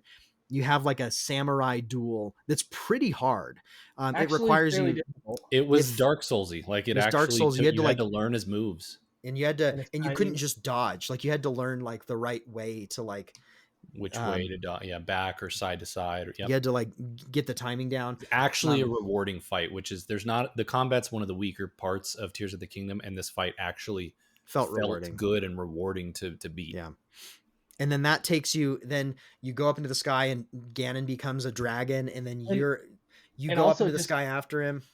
Oh, go ahead.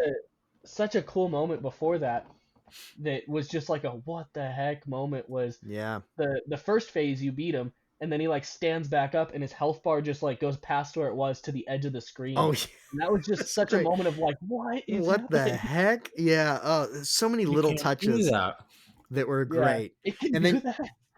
You go up into the sky. He becomes like a Ganon dragon, and then Zelda flies in as a dragon, and you're like, she's like allowing you to jump and like hit weak spots on him in the sky. And so all of a sudden you were underground fighting in the depths. Now you're up in the sky. It's like twilight. The sun is setting, so that you're in the stratosphere. The sky is like kind of a pinkish purple. The music is epic, and you're jumping from Zelda the dragon to like hit him, and then she's catching you, and it's just this amazing climax of events that it's and just then this, like, the symphony. bookend, the way the end mirrors the beginning, but in such an impactful moment where you're falling to Hyrule after Zelda.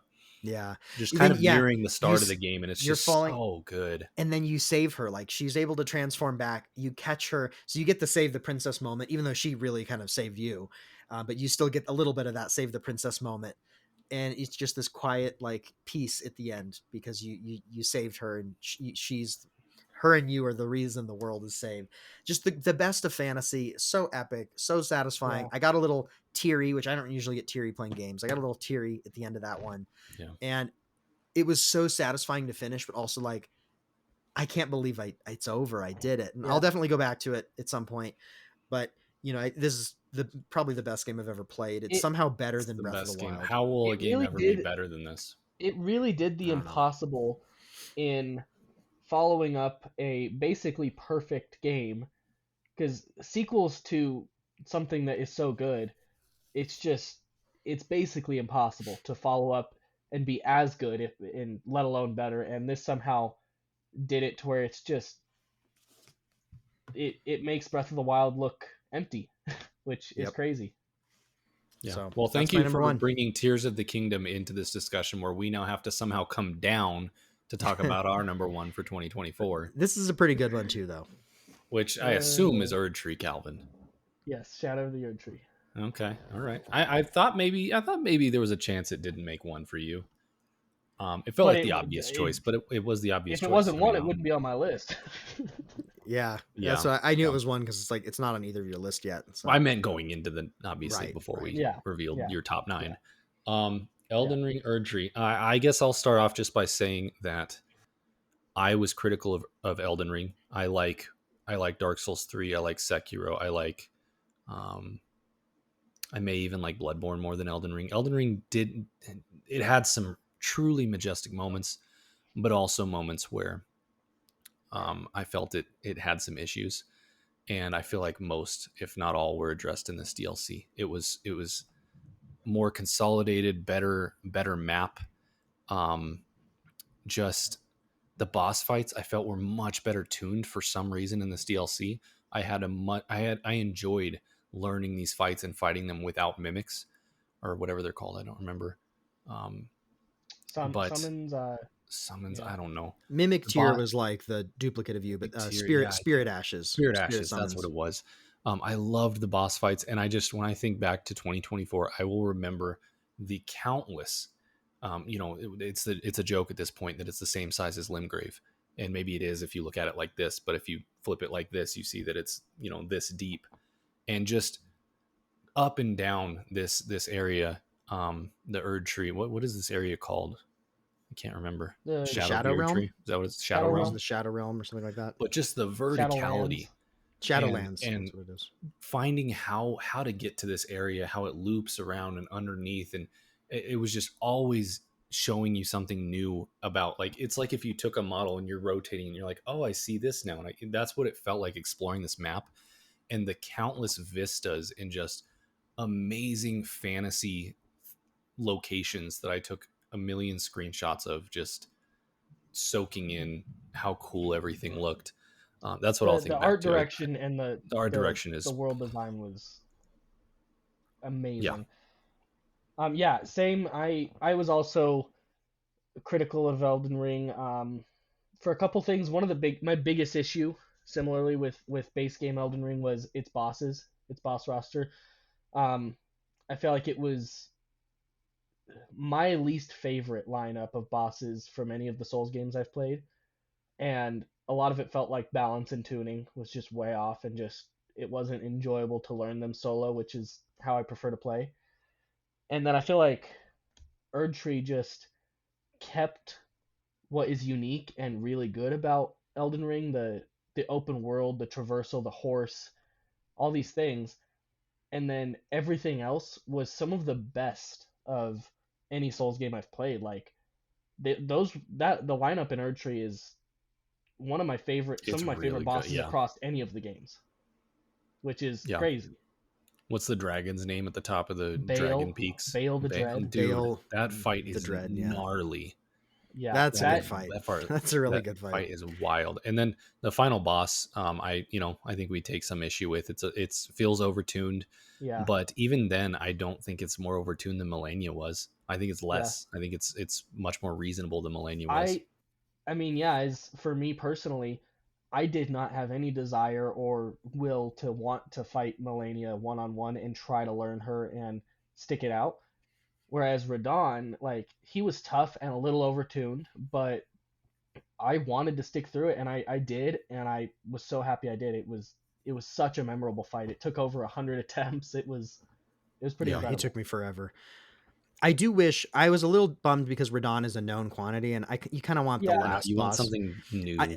What I wish had happened is we had the Radon fight, and then what I wish is He's the penultimate.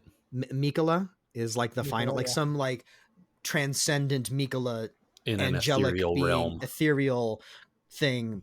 It was like the final fight or something, That's and true. then, Kind of akin to the base game. kind of akin You to base kind of game. have So that final fight Yeah. with what That's what- America, and then you go down to this Radagon and then Elden. weirdest looking thing that's Yeah. ever been an Elden Ring, fighting And the purple dinosaur. I would have expected that, except I got the Radon fight kind of spoiled for me a little bit on social media, like It's hard not well to. before I got there, which was annoying. But that was my main thing, is like thematically, I thought Radon, like, it was an interesting plot wise or whatever. I just wish there'd been a little something on top, but still, But boss yeah, lineup, Yeah. incredible These- lineup across the whole These game. games for me are bosses. about boss fights and exploration. Yeah, And it does those Erdtree things does superbly. those 10 out of 10, and yeah. I will remember my exploration of Yeah. every square inch of this map. It is Totally. just Yeah. everywhere is so amazing. Figuring to out how behold. everywhere connects and how you get places But was a big part of this game. And visually, something the it map did. has such stark contrasting areas that are so visually striking. Yeah. When Metaphor ReFantazio won art direction, I was just like, come on. Yeah, that's crazy. Yeah. I'm sorry. There's It's- just, I know that we don't want I to think give Erdtree something because it's a DLC, but it won art direction. You And gotta be it's the kidding me. size. It's the size, if not bigger, than a lot of full games. Like, it's huge. I know, but I can sympathize I with get that, it, because I if get you're recommending a game, you can't play this game unless you buy the base game and Yeah. play 50 hours. Like, it's You tough. all you have to do is get to Moog, Lord of Blood. It's very easy One of entry. the And hardest. Radon. Yeah, Level 150. I understand the argument, for sure, but yeah, still, I think this deserved more attention. Yeah. Or like, And to they win and something. they improved in this DLC. They improved everything beyond what most companies are able to improve in a sequel. And Yeah. this is Yeah. just a quote unquote DLC. So Right. I now with this DLC am so much more excited if they do another open world Elden Ring type game. I Feels like they figured out. I The kind of balance trust them better. now to maybe be heading in a direction that works better for me. Whereas Elden Ring, I was kind of like, please go back to your old style because I liked it a lot better. Yeah, and then just once again to touch on the bosses a little bit. Again, some of my favorite bosses. One of the coolest, just again, video game experiences was what's his? Oh my gosh, what's his name? I literally forgot his name. He's like one of my favorite bosses, and I'm What's it forgetting his Mesmer? look name. like? Mesmer? Mesmer is one of them. Overcoming the Mesmer fight and visually, that Mesmer was was maybe stunning. one of my favorite fights in the DLC. Mesmer Yeah. is cool.